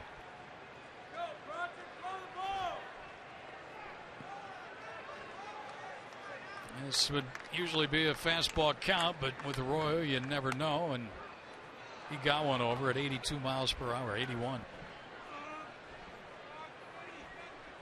Put a little bit on, take a little bit off. That's what he does. He doesn't throw 2 pitches the same speed more times than not. So Young's been doing a good job of late. Runners in scoring position, 6 for his last 12. 5 runs batted in. He went around. He couldn't hold up. That cost him. That was definitely ball 3. Instead, it's 2-2. Boy, the interesting defense is Brandon Phillips has played a lot of these right-handed hitters right behind the bag, just to the right of second base.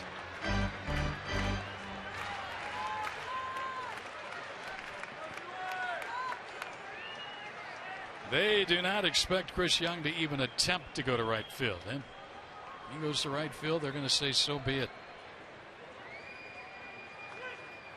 Broken back, ground ball down to Rowland at third. Oh, pick up over there by Frazier, and the threat goes by the wayside. So end the 6th inning and a 2-2 ball game.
Skaggs struggling early.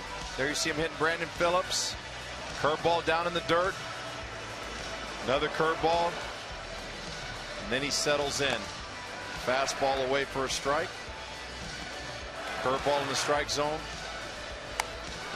Fastball away to Bruce.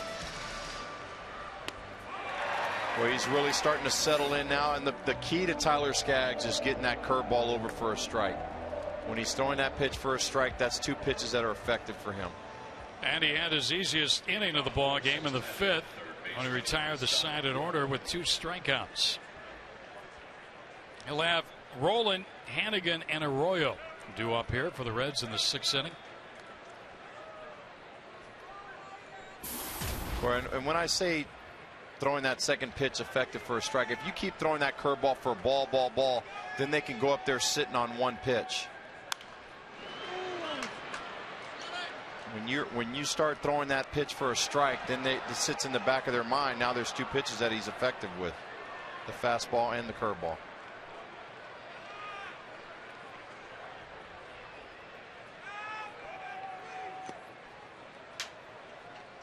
Roland has a hit tonight. A kick by the pitcher Skaggs on a ball hit right back at him. Deflected to second. Roland beat it out.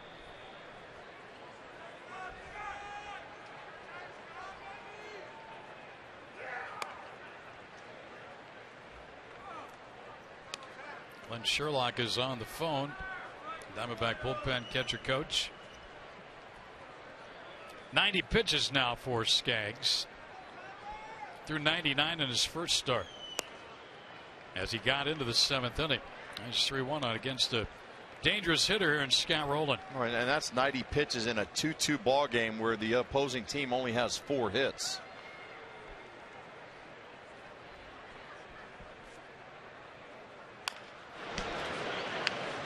So you talk about a lot of wasted pitches and some extra walks here and there. Submariner gets up. Brad Ziegler will start his tosses in the bullpen, throwing almost straight over the top, and will eventually drop down.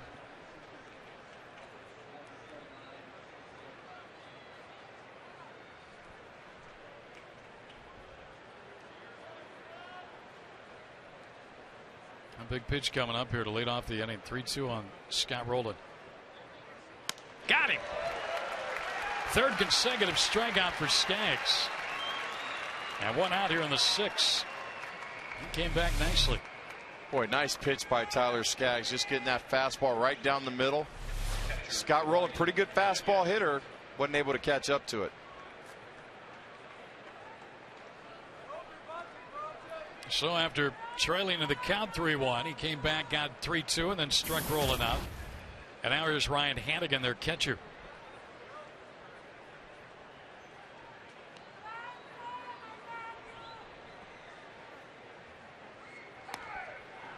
Outside corner strike.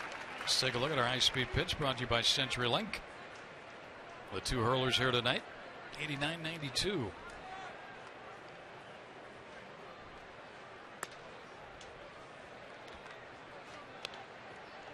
Boy, Skaggs trying to find that release point on the curveball. He has those innings where it's really good and then a little inconsistent.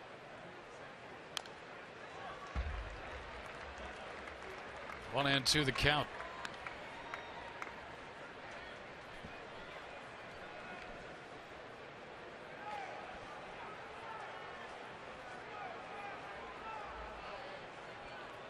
Well, he just doesn't look like he panics when he's pitching out there. He looks cool and calm. I agree with you 100% on that. Thought he looked that way really in the first game. You got to believe his first start, he had a lot of nerves going with his family, everybody in town. And he was just calm and cool out there.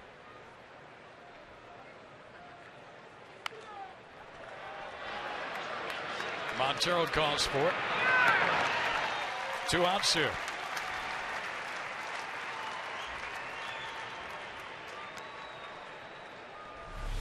Talk about Tyler Skaggs' curveball. Comes right out of his hand, starts away to these right-handed hitters. I'm sure he'll tell you that was a hanging breaking ball right there. He got away with it. He did, but he'll take it. Swing and a miss. We showed you one earlier where he had that big drop on that ball, but that one was up. And fortunately, Hannigan fouled out to Montero, or he should say popped to Montero in fair territory.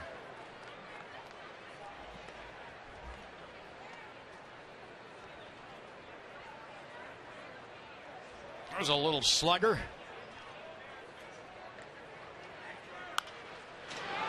That's going to get out of play. Montero over for a look. That was the 100th pitch of the night for Skaggs. Boy, and he's really done a great job tonight. I mean, the slugging percentage of these Cincinnati Reds, they're second in the National League with a .455 slugging percentage. So to hold these guys down to 4 hits and to be effective the way he has been with a 100 pitch count going into the 6th inning, he's done a good job of neutralizing these guys. Oh, that foul ball's coming toward him. It's a great shot. Those eyes got big and wide. 2-2 now on Arroyo.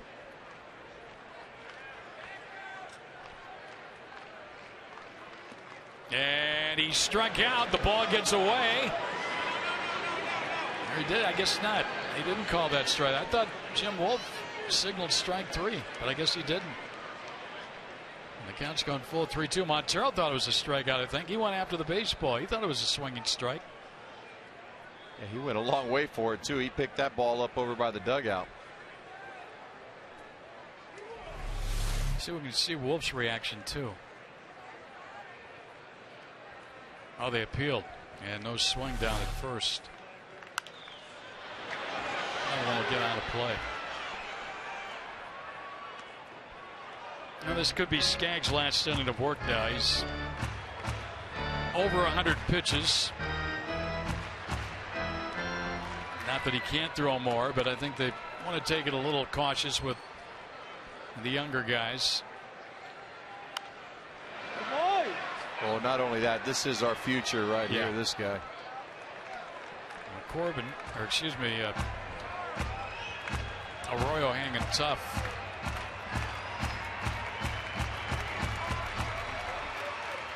Boy, and not only that, Skaggs was a nice steal in that trade.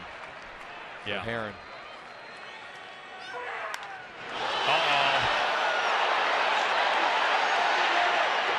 Fortunately, he didn't get out. It's in play. It's going to be a double. He almost got it out of here. Diamondbacks got a bit of a break. Reds are saying, though, that it's a home run. You got to think Dusty's going to want out and want a replay on this one. He's going to come out. Their base umpire, Harold Cousins, who's a crew chief, said, no, it didn't get out. No, it's. Well, the tough part to see if it hit, if there's a pole on the other side of that yellow line. Yeah, there is. Yep. They're going to go take a look.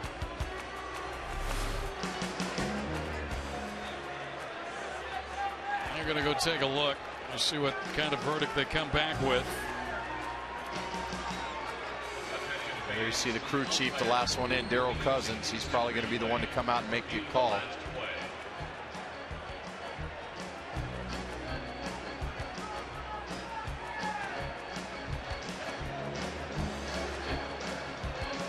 One more time to look. Where you see that pole just on the other side of the yellow line, and it hits off the pole.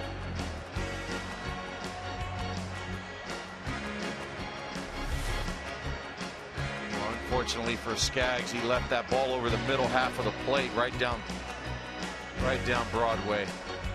Bronson was basically just trying to fight it off. Yeah, we got a good look at it. Here's a listen to what it hit.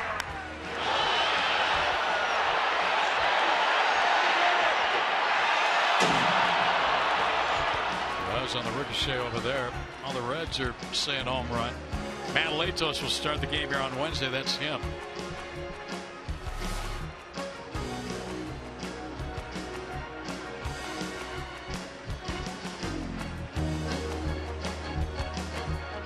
go review these at? Is there in the umpire's room? Yeah. I think they ought to do like the NFL, just put the voters box out there and let them go in there, all three of them. Take a little longer than I thought, perhaps, on this one. Here they come. Yep. Home run, 6th of the career for Bronson Arroyo. He's given himself a lead here.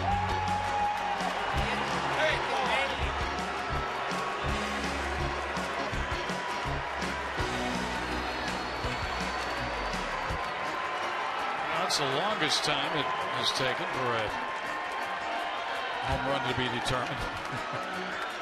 Kirk Gibson's going to come out and he's going to make a pitching change right here.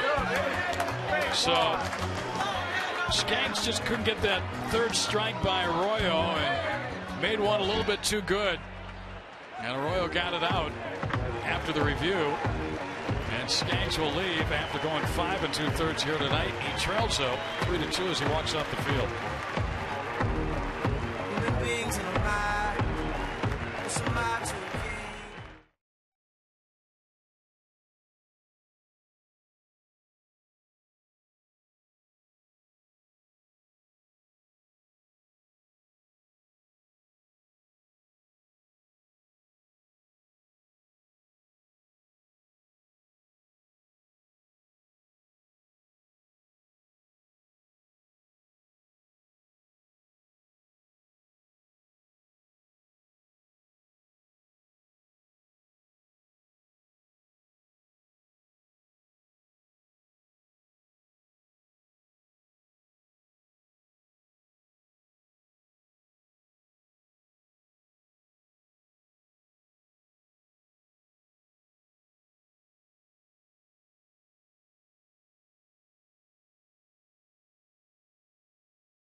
Devices. Offer ends tonight. Visit MLB.tv or text MLB TV to 31826 and start watching now. Blackout restrictions, message and data rates may apply. Brent Ziegler on now, looking for the third out of this inning, following the home run by Bronson Arroyo, the pitcher. Knocks Skaggs out of the ballgame. A strike to Drew Stubbs. Boy, who would have thought? I know Bronson Arroyo has some homers in his career, but that was a 6. And it looked to me like he was just trying to fight off pitches, and he got one over the middle of the plate.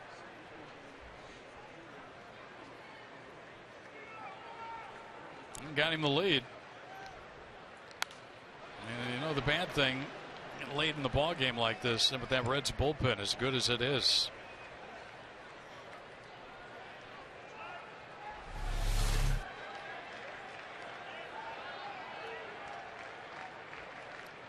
Brandon Phillips imitating Brad Ziegler's throwing motion.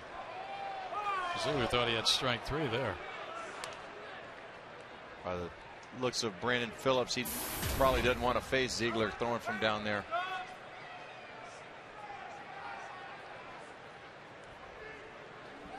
Well, he's one of the most animated guys in baseball, always talking out there on the field. Strike 3 call to the inside corner, and Stubbs didn't buy Jim Wolf's call. But the run of the home run.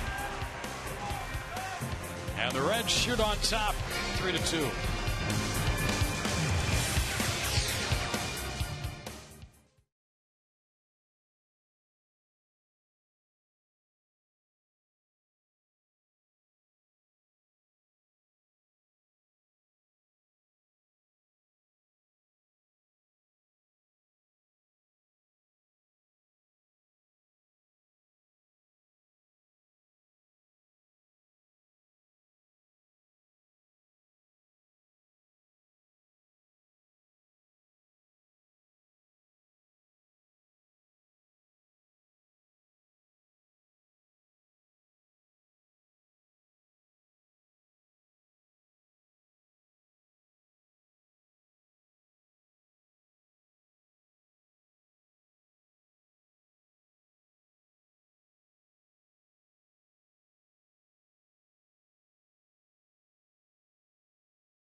Valley Chevy. McDonald's, I'm loving it. So Bronson Arroyo's home run, his 6th career shot, has given himself a lead here at 3-2 as we go to the Diamondback half of inning number 6.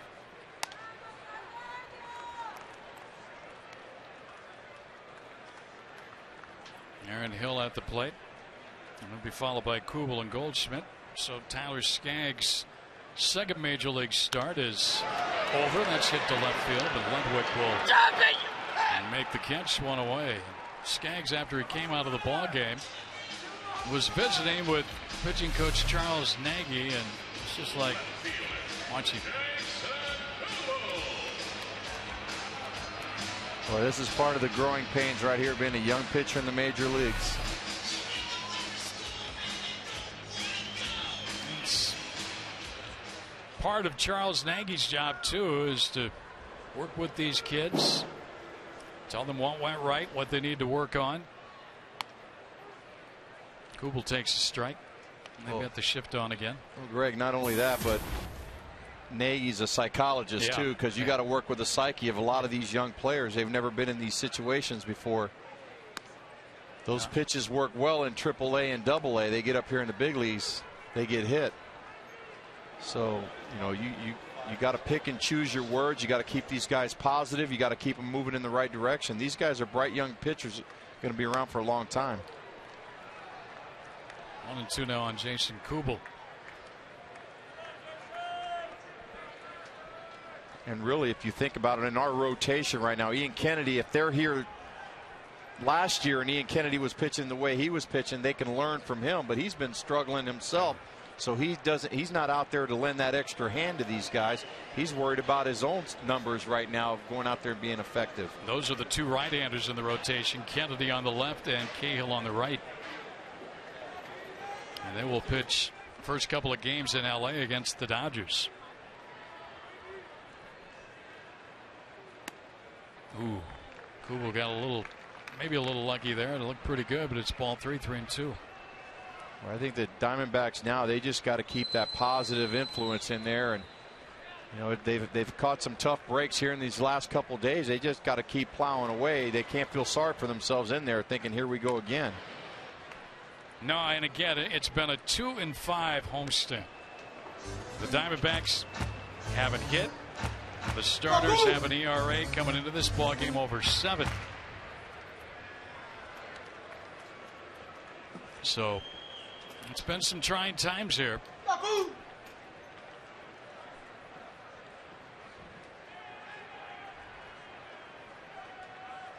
Kubel drives one to pretty deep left center field, and that ball will get up off the wall.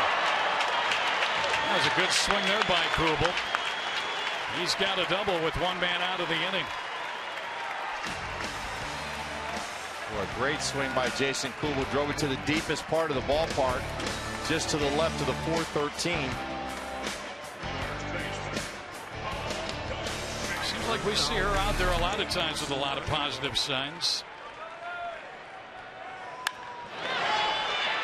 And he didn't try to pull that ball, and I think that's what's happening to a lot of our right-handed hitters. They're getting that slider middle away, and they're trying to hook it, and they're hitting just the weak fly balls. Now Goldschmidt, the batter, with the tying run at second and 1 out. Well, and he missed a hanging slider his last time up. See if he can get it again this time. Well, I think there's nobody more at the plate that wants to make up for that error earlier in the ball game where Goldschmidt missed a ball thrown right at him with the bases loaded from Tyler Skaggs. Led to an unearned run. 2 balls, no strikes. Reds do not have their bullpen up yet. Well, and I think Arroyo is very smart here. He's pitching around Goldie, hoping to get him to chase. He'll take his chances with Upton. Upton has had a big night thus far.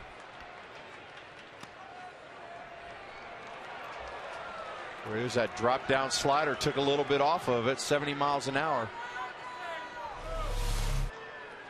There's the arm angle, just drops down and just a little spinner, middle away out of the outer edge of the strike zone.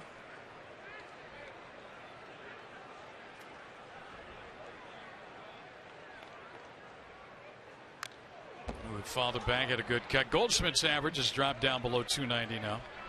He has not had a real good homestand. With his 0 for 2 tonight, 3 for 23. He's trying to get it going again, as are a lot of these Diamondback hitters. They're trying to get a couple guys hot in the middle of the order in a row.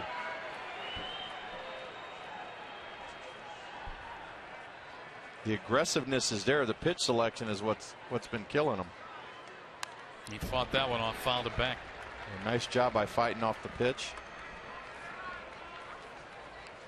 Again, the Reds get a lead late. They are tough to beat. Their bullpen leads the majors.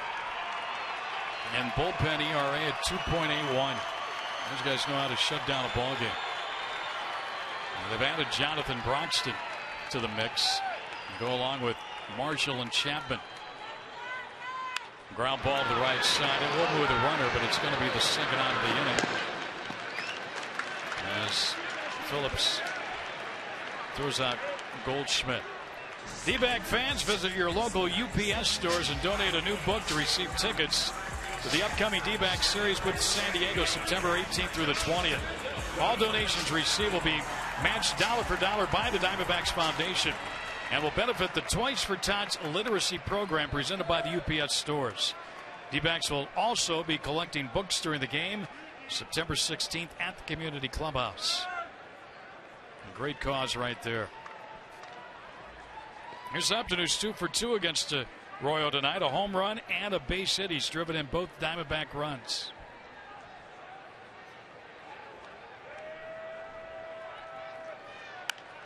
And a little pop up to first.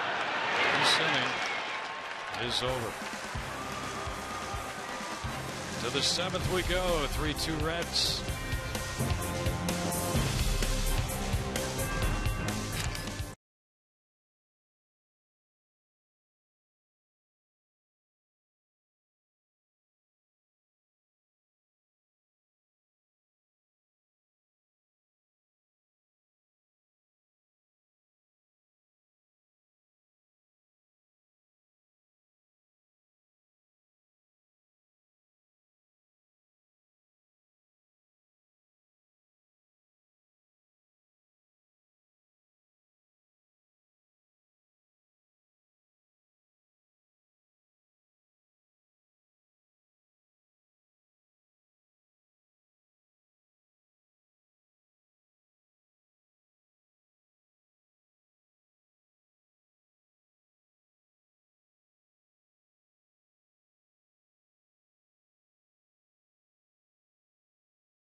There, that's the one you want to mark down. Write it down. 602-462-3899. Call that tomorrow during the ball game to buy a mystery autographed baseball for $50 to benefit the Going Gonzo for Kids charity. Baseball signed by Luis Gonzalez, Randy Johnson, along with members from this year's team. 25 of the baseball packages will include a golden ticket, redeemable for great prices. Proceeds benefiting the Going Gonzo for Kids charity. It's here tomorrow night. Yeah, we're looking forward to it tomorrow. Hopefully a lot of fans will be tuning in. Make your donations. Goes to a great cause. Again, let me give you that number one more time. 602-462-3899. 462-3899. Ziegler needs a shutdown inning. He came down in and got the final out of the 6th with a strikeout. Going up against Valdez, Phillips, and Ledwick here. Oh, wow. You talk about a wicked swing and a miss right there. Valdez completely fooled on that one. Well, those are one of those swings where you get about halfway and you just say, just go ahead and complete it so you don't hurt yourself. Yeah. Because you could very easily. A little chopper. Montero will field and got him. Alan Porter said Goldschmidt had the bag. Billy Hatcher, the first base coach, going to argue, and Dusty Baker's going to come out and have a little visit. Boy, that was close. Yeah, it really was. That was real close. I think Goldie might have caught a break on that one. Alan Porter looked like he got a real good look at it and pointed. You be the judge here. Ooh, no. I think Diamondbacks might get a little break there. What do you think? It looked like Goldie was coming off. The throw was kind of taking him off the bag. Can't really tell if the foot's still on the bag there yet or not. I don't know. He sold it. One more look. That's not in his glove yet. Not as he might have had the bag. Just barely. We'll credit him with a good play. Save a Montero of a throwing error possibly. And now Brandon Phillips. Well, when last we saw Brandon in the dugout last inning when Ziegler came in, he was kind of imitating the throwing motion of Ziegler. Now you got to face him.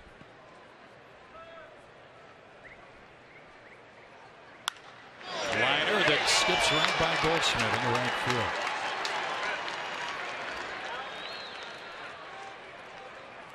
Was hit hard.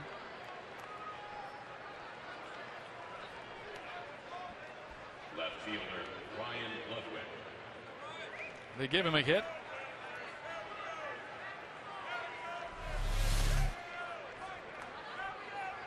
Boy, Phillips just kind of goes with it. I think, you know, it's tough for a first baseman and a third baseman, especially guys that are, you know, for the third baseman, a left-handed hitter, that's the last place you expect a guy to hit the ball. Same thing with the first baseman. You got a righty up there. You don't expect those guys to be hitting balls down the first base line or right at them. So your reaction time might just be a little little off. You kind of lax a little bit. Guys tend to relax. Don't expect the ball to be hit to you. Played some third base, right? I did. That's why I ended up in the outfield. Didn't like balls that like that. Didn't like that reaction time. Well, you know the story about Ziegler dialing up the double plays. 14 of them, leads all major league relievers.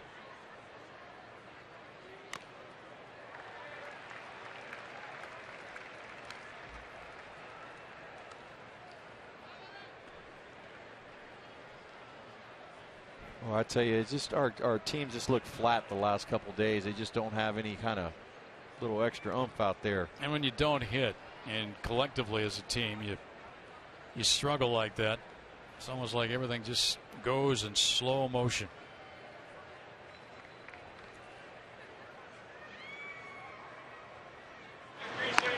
Again, we gave the numbers earlier that, you know, the starters on this homestand came into this ball game with an ERA over 7. The Skaggs tonight gave up 3 runs, 2 earned. But the Diamondbacks aren't doing a lot to get leads, protect leads, and then add on. Swing and a miss. Diamondbacks handled Ludwig pretty well tonight. That's out number 2 in the inning. Well, and I think when you look at our team, there's 3 pieces to it. To me, it's hitting, starting pitching, and bullpen. And I think there's only 1/3 of it working right now, and that's the bullpen. Right. I mean, and a lot of times on this homestand, they've been coming in behind in the game, some just to get some work or try and keep the game relatively close. Only that doubleheader, the 2 wins the Diamondbacks got. and then when we do get guys on base, we're not able to get that big clutch hit, whether it's with 2 outs or, you know, runners in scoring position. We're not able to come up and get the big hit when we need it. So it's time to change all that, right? Still got 3 innings to work with in this game. Ziegler will field. He'll throw to first, and that'll be it. No runs, a hit, a man left. And we'll head to the Diamondbacks 7th. They're down a run.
Joe Borowski joins us right now in the broadcast booth as the Diamondbacks trail here 3-2. We go to the bottom of the 7th inning, and first things first, your thoughts on the youngster Tyler Skaggs?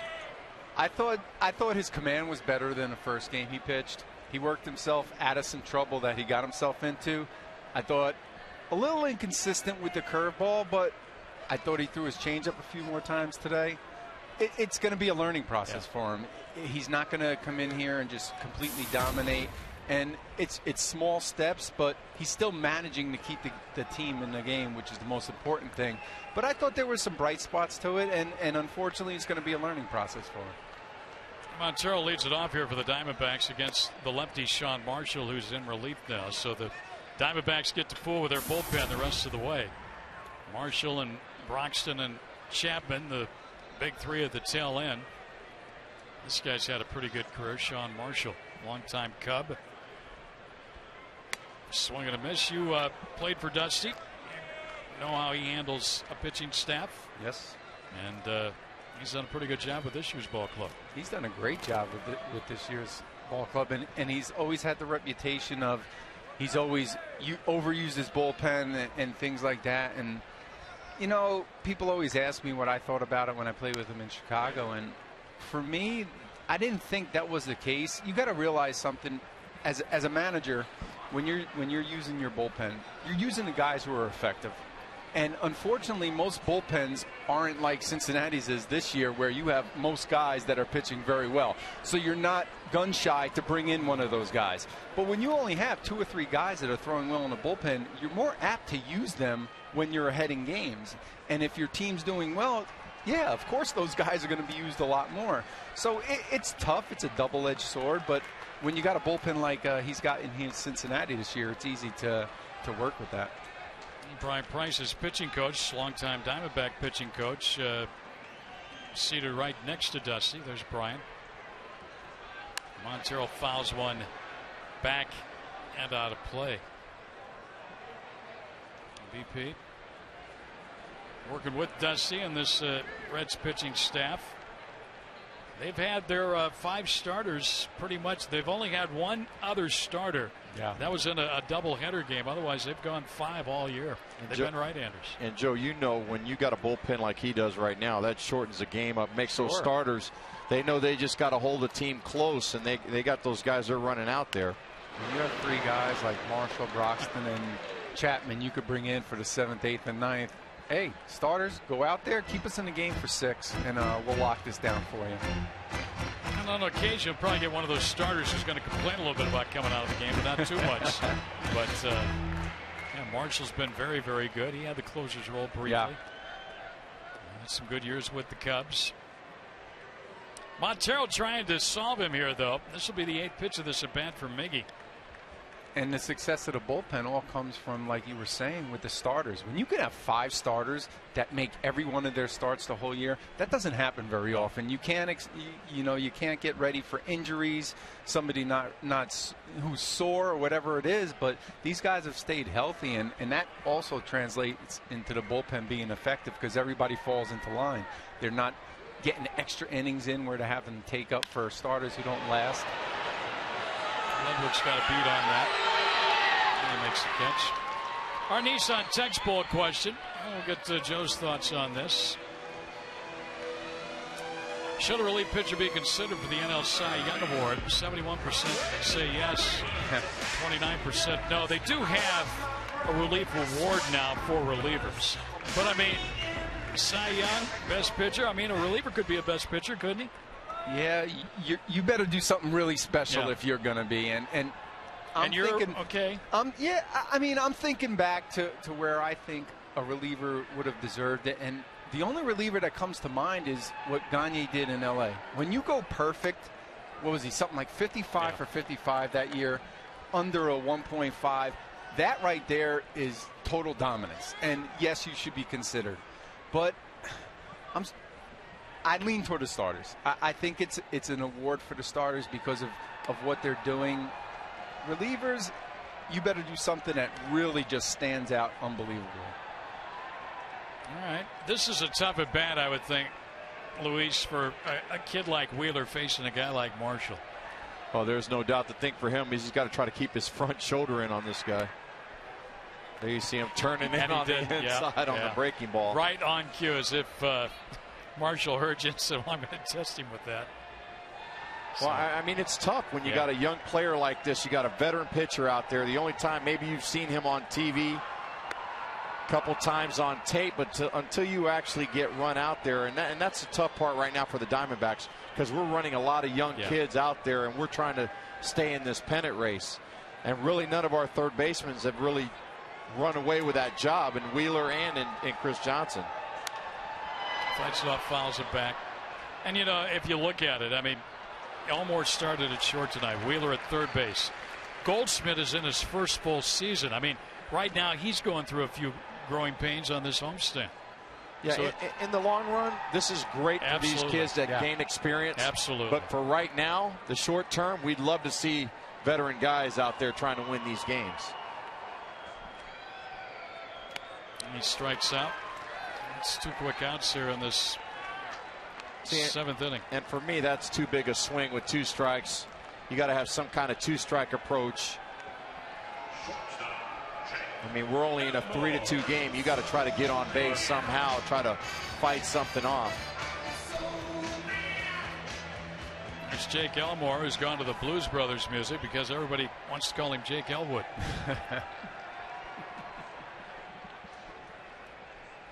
Soul Man was playing. So again, the Reds into their bullpen the remainder of this ball game, but that's where they want to be with a 1-run lead. And the count, 1 ball and 1 strike. Well, these bats have to pick up, don't they, Joe? Yeah, they've had a really tough homestand here, and I thought after playing relatively well on that long road trip, 6-4, I thought that they would come in here and just relish in being at home, where it seems like they do well, and they've just really struggled. And I thought, starting with that Miami series, it just seemed like they were flat. And for me, there's no excuse with that. You're in the middle. You're 4.5 out coming off of a 10-game road trip. You would think that you were excited to get back here. That's it. And the inning is over. We're going to keep Joe here. We'll have a little bit more with Joe Borowski. We'll go to the 8th. 3-2 Cincinnati.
And get home safe.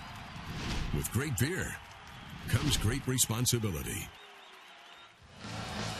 Well, the first ever alumni exhibition game is Saturday, September 15th, following the Diamondbacks-Giants game. Join us as we welcome back Luis Gonzalez, Brandon Webb, David Lucci, Steve Finley, Matt Williams. More of your favorites. Get tickets now by calling 602-514-8400 or log on to dbacks.com/alumni. Joe Borowski stays with us here in the booth here.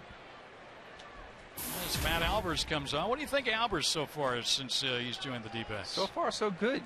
I love the hard sink on his fastball. Good, sharp slider. Just another weapon added to this bullpen that's been great all year. I was just going to say to you, Joe and Gonzo, that Kevin Towers has collected a pretty good group of relievers down there. Some hard throwers, some different looks, different angles, and Matt Lindstrom has joined the ball club. And that trade from Baltimore, there he is. Well, you talk about a guy that could throw over 100. Wow. Yeah, he's got an electric arm. His problem has been once in a while he can't locate. Yeah. But other than that, I played with him my last year in Florida. That guy, he'll knock you out play a little bit too. Yeah, and that's what we need. We need a guy like that. Sure. And he's got really good numbers against the NL West too. And he's found the right guy right now to talk baseball about too. And the problem is the Diamondbacks haven't been able to get the ball to that bullpen with leads of late, and that becomes a glaring problem because it is, I think, the strength of their ball club. Absolutely, without question. 1-2 on Todd Frazier. This kid's a pretty good looking rookie.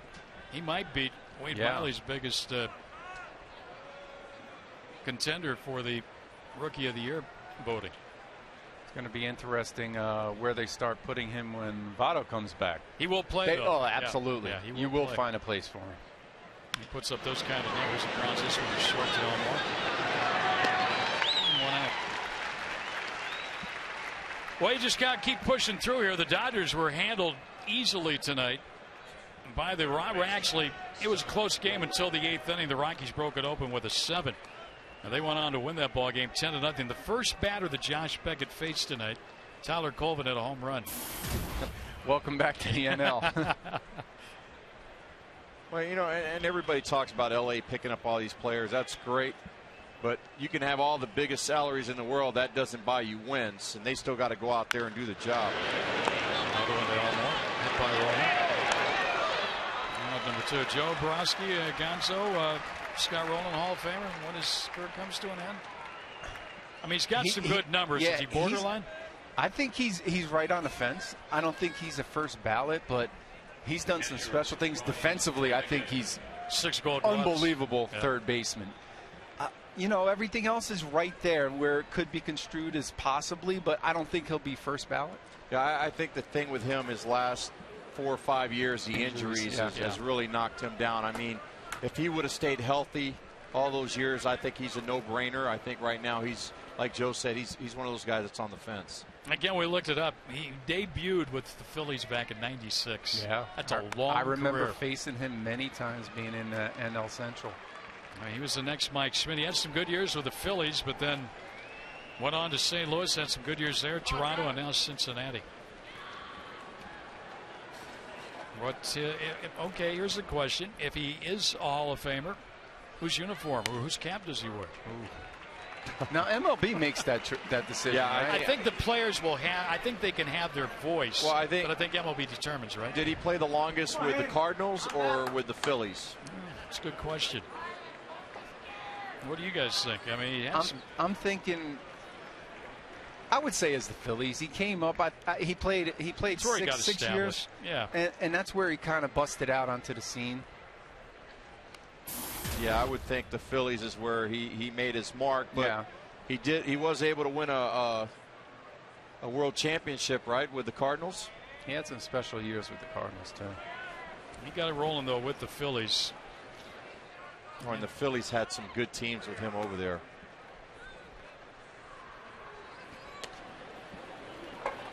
Boy, and I tell you, when you play against that guy, he's a thick man. He is. Well, if you look at career numbers, OPS, Chipper Jones is the top third baseman. Then it's Schmidt, Wright, Eddie Matthews, Wade Boggs, George Brett, Scott Rowland is 7th. All right, that's going to end it. Nice quick inning for Matt Albers. Joe, we'll talk to you after the ball game.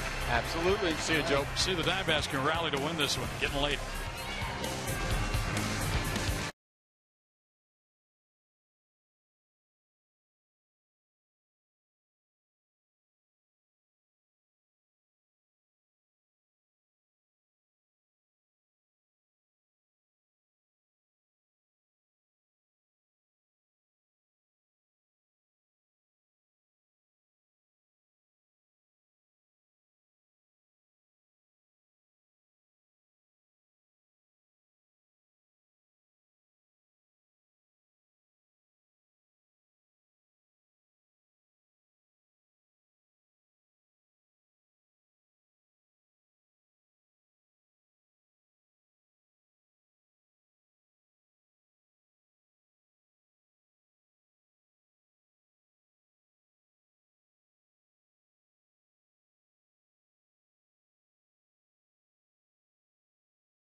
At Coors Field, Josh Beckett making his Dodgers debut. First inning, second pitch to Tyler Colvin. Not a good debut. Colvin takes him up and out of the yard. Plenty of damage for the Rockies tonight against the Dodgers. Colorado knocks them off by the score of 10-0. 13 hits overall as we check out how the West is being won right now. San Francisco had an off day. They have a 2.5 game cushion right now on the LA Dodgers, 7 in front of the D-backs. Beckett obviously trying to get his career back on track, but Coors Field not the best place to do that, guys. All right, thank you, Brad. Actually, not too bad of a night for him. 5 2/3 innings, 7 hits, 3 runs. Kenley Jansen, who obviously needed some work for the Dodgers. Their closer was tagged for 4 runs in that 7-run 8th inning. There we go, talking about another closer who came into a ball game where he didn't have the lead, and he kind of gave some up. This is Jonathan Broxton on. Acquired near the trade deadline from Kansas City. And a strike. Well, that baseball could take a real beating, or that, is that a tennis ball? It's green. He hasn't pitched in the last 4 games, so he's probably going to get into this one tonight. If he really starts throwing that ball hard, that wall's going to take a beating. Yeah, I think that's one of like those rubber weighted balls that he's out there throwing. Parr trying to get something going here as a pinch hitter. Man, I tell you, it's only a 3-2 game. It seems like it's a lot worse than what it is. And a ground ball get through. Now there's Phillips doing his thing. And they got him at first base, 1 away. 1 down. That's bullpen really does the job. We saw that in the inning Marshall pitched. Now Broxton gets some defensive help. He's so quick. Boy, a nice play too.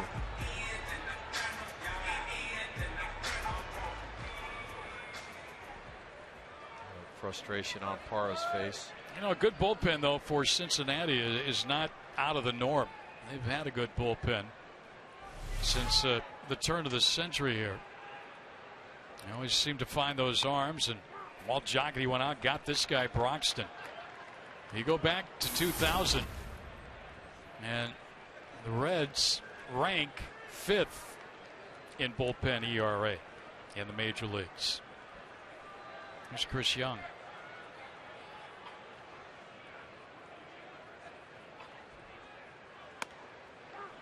0-2.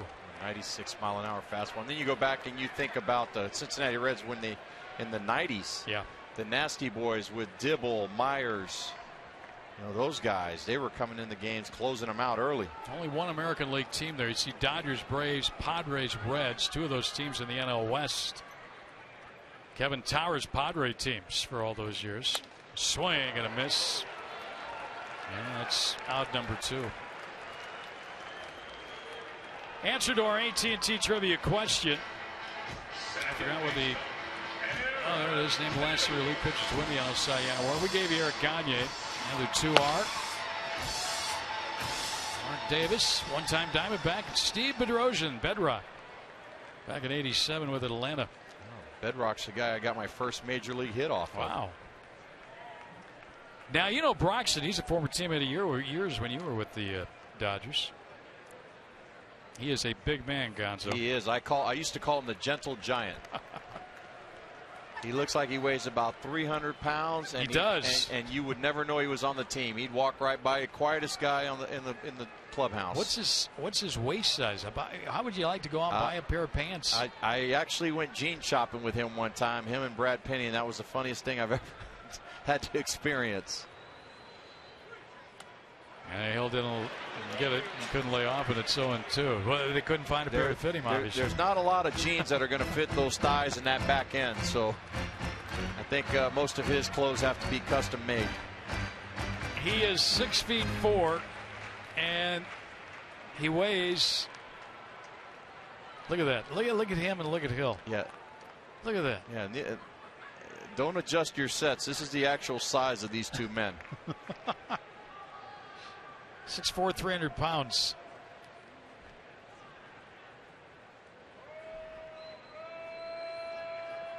Wow.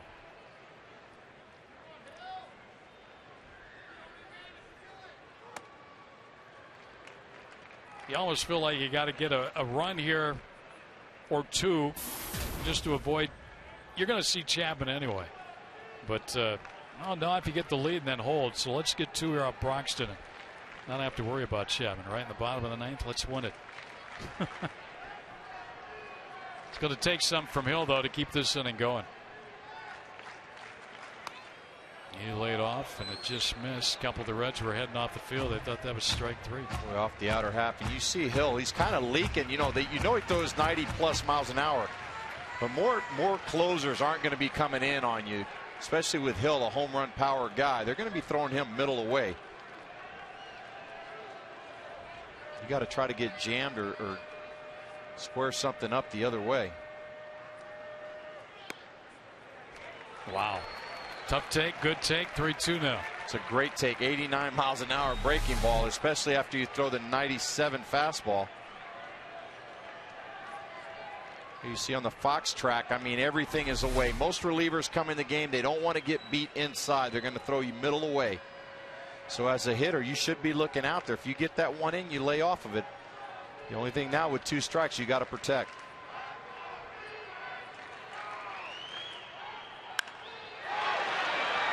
One, two, three go the Diamondbacks, and they will face Chapman, their closer, in the 9th. Trying to keep it to a 1-run game heading to the 9th.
Go by signing up at one of these 16 interactive kiosks right here at Chase Field during any Arizona Diamondbacks regular season home game.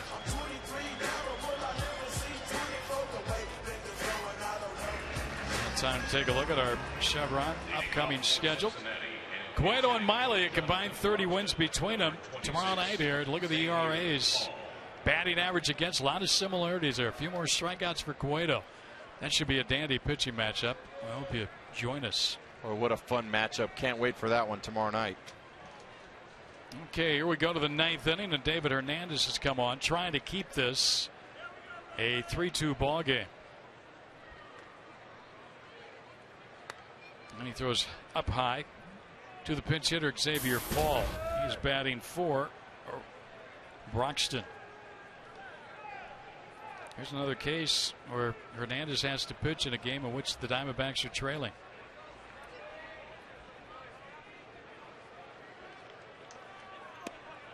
Yeah, and it seems like last year these 1-run games were going our direction. This year it's been an uphill battle to try to maintain. Diamondbacks, when they trail after 8 this year, 2-55.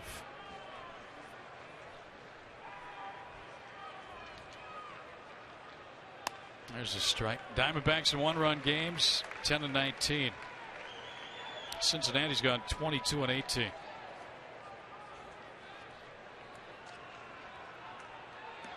You see the Blue Jays with 8 wins, Cubs 11, Diamondbacks 10-19. Well, it's strange to see the Cardinals up there. Yeah. I mean, you expect to see the Astros there.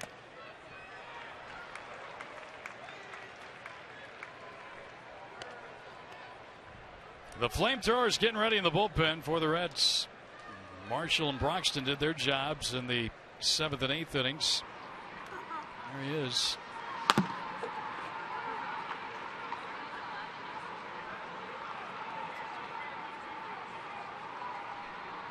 Well, how'd you like to catch that every night in the bullpen? Oh, thanks.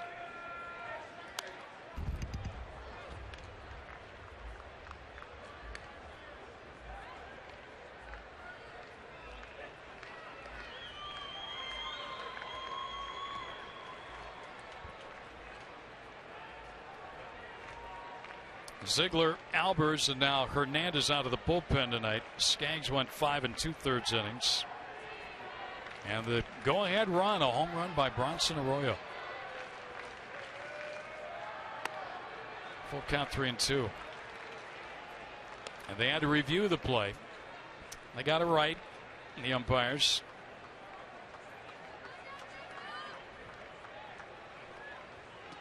It's just kind of the way this homestand's been going for the Diamondbacks. Something in question, it goes the other way.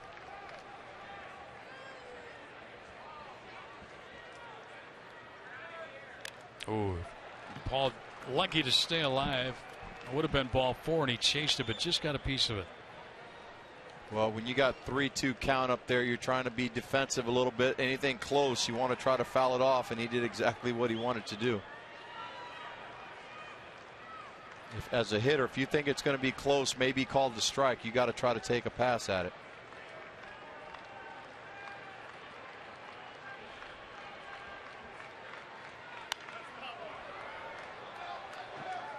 Pumping a good bat on him.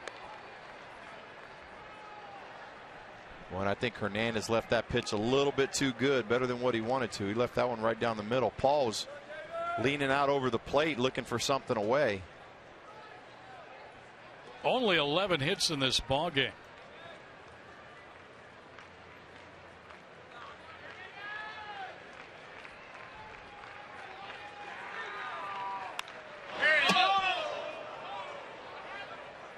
Buzz right by the bullpen or the dugout for the Reds.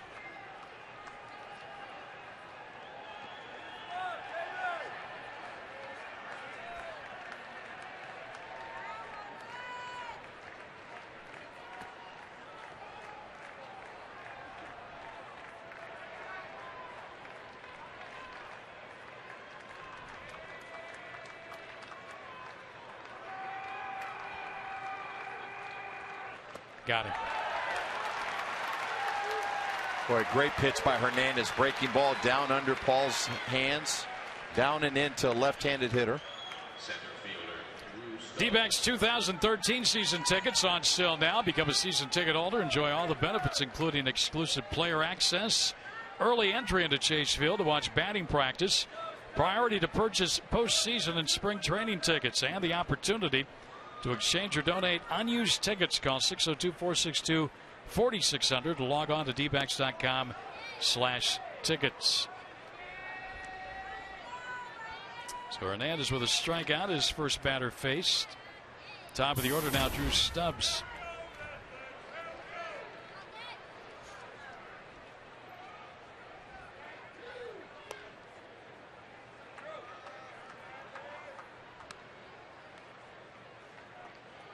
There you saw Miggy trying to tell him to keep his front shoulder in when he's pitching. Most pitchers tend to fly open, their ball runs away.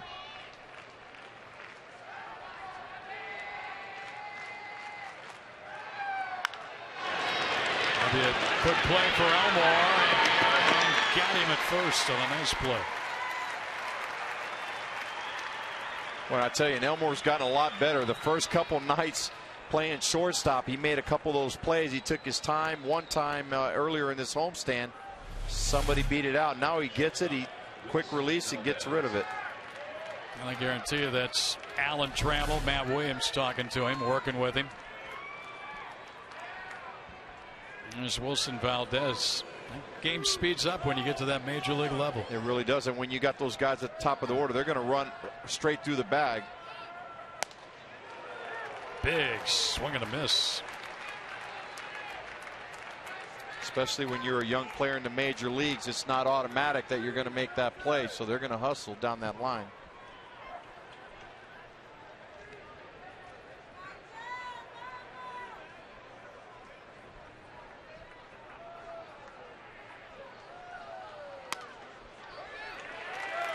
You're going with the heat. Brandon Phillips, our APS Energy All-Star. Pretty good night and a great defensive play. Now the Diamondback have a hit. One more busy man here. Got him. 1, 2, 3. Go the Reds. The flamethrower comes on to try and tame the Diamondbacks in the bottom of the ninth. 3, 4, and 5 coming up. They'll give it a shot against Chapman.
By Ram Trucks.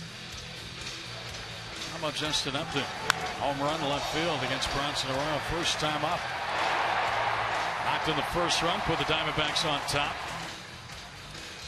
And then he tied the ball game with this base hit to left field. That came in the 4th inning. He will bat this inning. He'll bat third in the order. Kubel and Goldschmidt will lead it off against the 24-year-old left-hander, VALDEZ Chapman. Reds signed into a 6-year deal through 2015, back of the 2010 season. And he's looking for save number 32 here. Mikey's still with us. He's got the faith. I don't know if I'd want to be Kubel, Goldschmidt, and Upton in this inning, but it is what it is. Well, the tough draw right here is Kubel. Yeah. He's got to face the lefty Chapman. Boy, you know how when you talk to other broadcasters before, we talked to Chris Welch from the Cincinnati Reds broadcast team. We were talking about Cy Young Award winners. Do you give it to a guy like Chapman? He says if there's an award for never seen it before, he'd be the first candidate to get it. He would. Kubel fouls the first one back. Only got up there at 96. That might have been off speed. Strike one. Well, this guy definitely, he rears back and lets it go. Imagine having that kind of an arm. And then he gets one in there at 85. You're sitting for that dead red fastball. And then he throws a breaking ball. You're exactly right. It's a great weapon to have.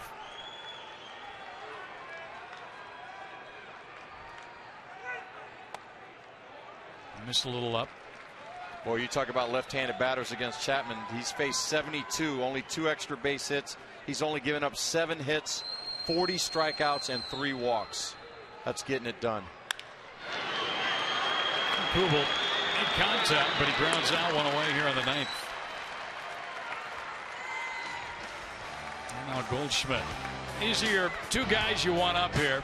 Hill would have been an option also, but you got your two guys who could tie it if they make contact. Goldschmidt and Upton.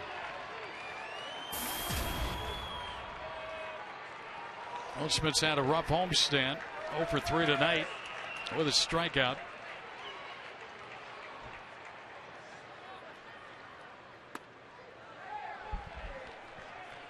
Chapman is second in the National League in saves. Hanrahan 34. Chapman tied with Kimbrel, each 31.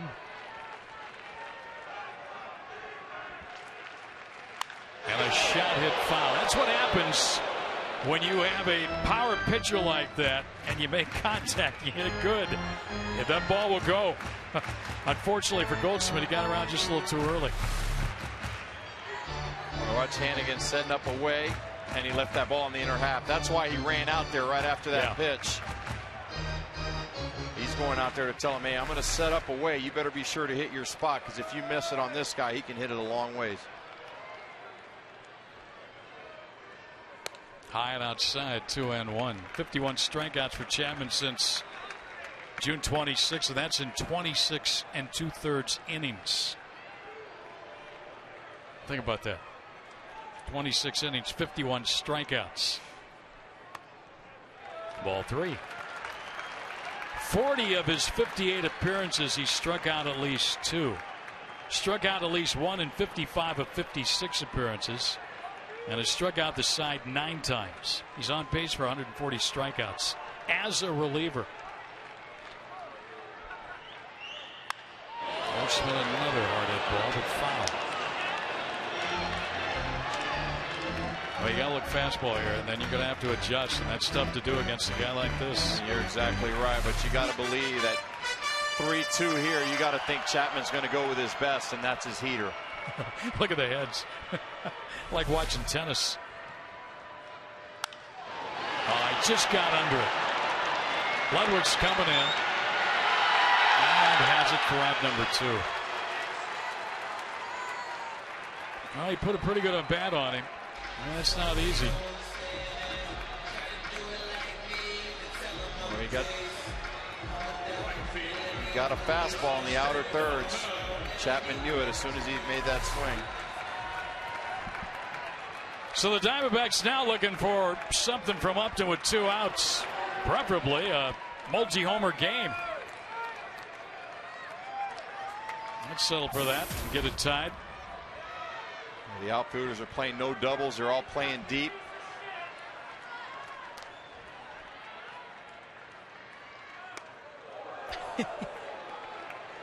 I wonder if Hannigan is throwing his arm out. Boy, Hannigan's like a goalie back there, hockey goalie. The thing with Justin right here, he can't swing to the speed. You just got to try to square it up. Let him provide all the power and just try to square it up. It'll go if you get it.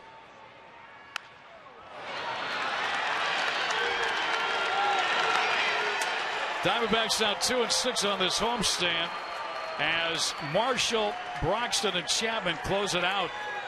Going 1, 2, 3 in the 7th, 8th, and 9th. The last 11 down in order for the Diamondbacks. And they continue to slide. They've slid below 500 with a loss here tonight, going to 64-65. Losing a half game to the idle Giants and not gaining on the Dodgers directly in front of them. 1-run ball game as the Reds won it 3-2. Just like we promised early in the game, it's Miller time. Brought to you by Miller Lite. Bronson Arroyo. He did it with his pitching tonight. He got the Reds through 6. And he also did it with his bat. This was a game winner, his 6th career home run. They had to review it, but they got it right. It was out of the park. Hit that railing beyond the yellow line. And it was enough to give the Reds this 1-run win. Postgame coming up next. That's it from here. 3-2 Reds beat the Diamondbacks tonight here at Chase Field.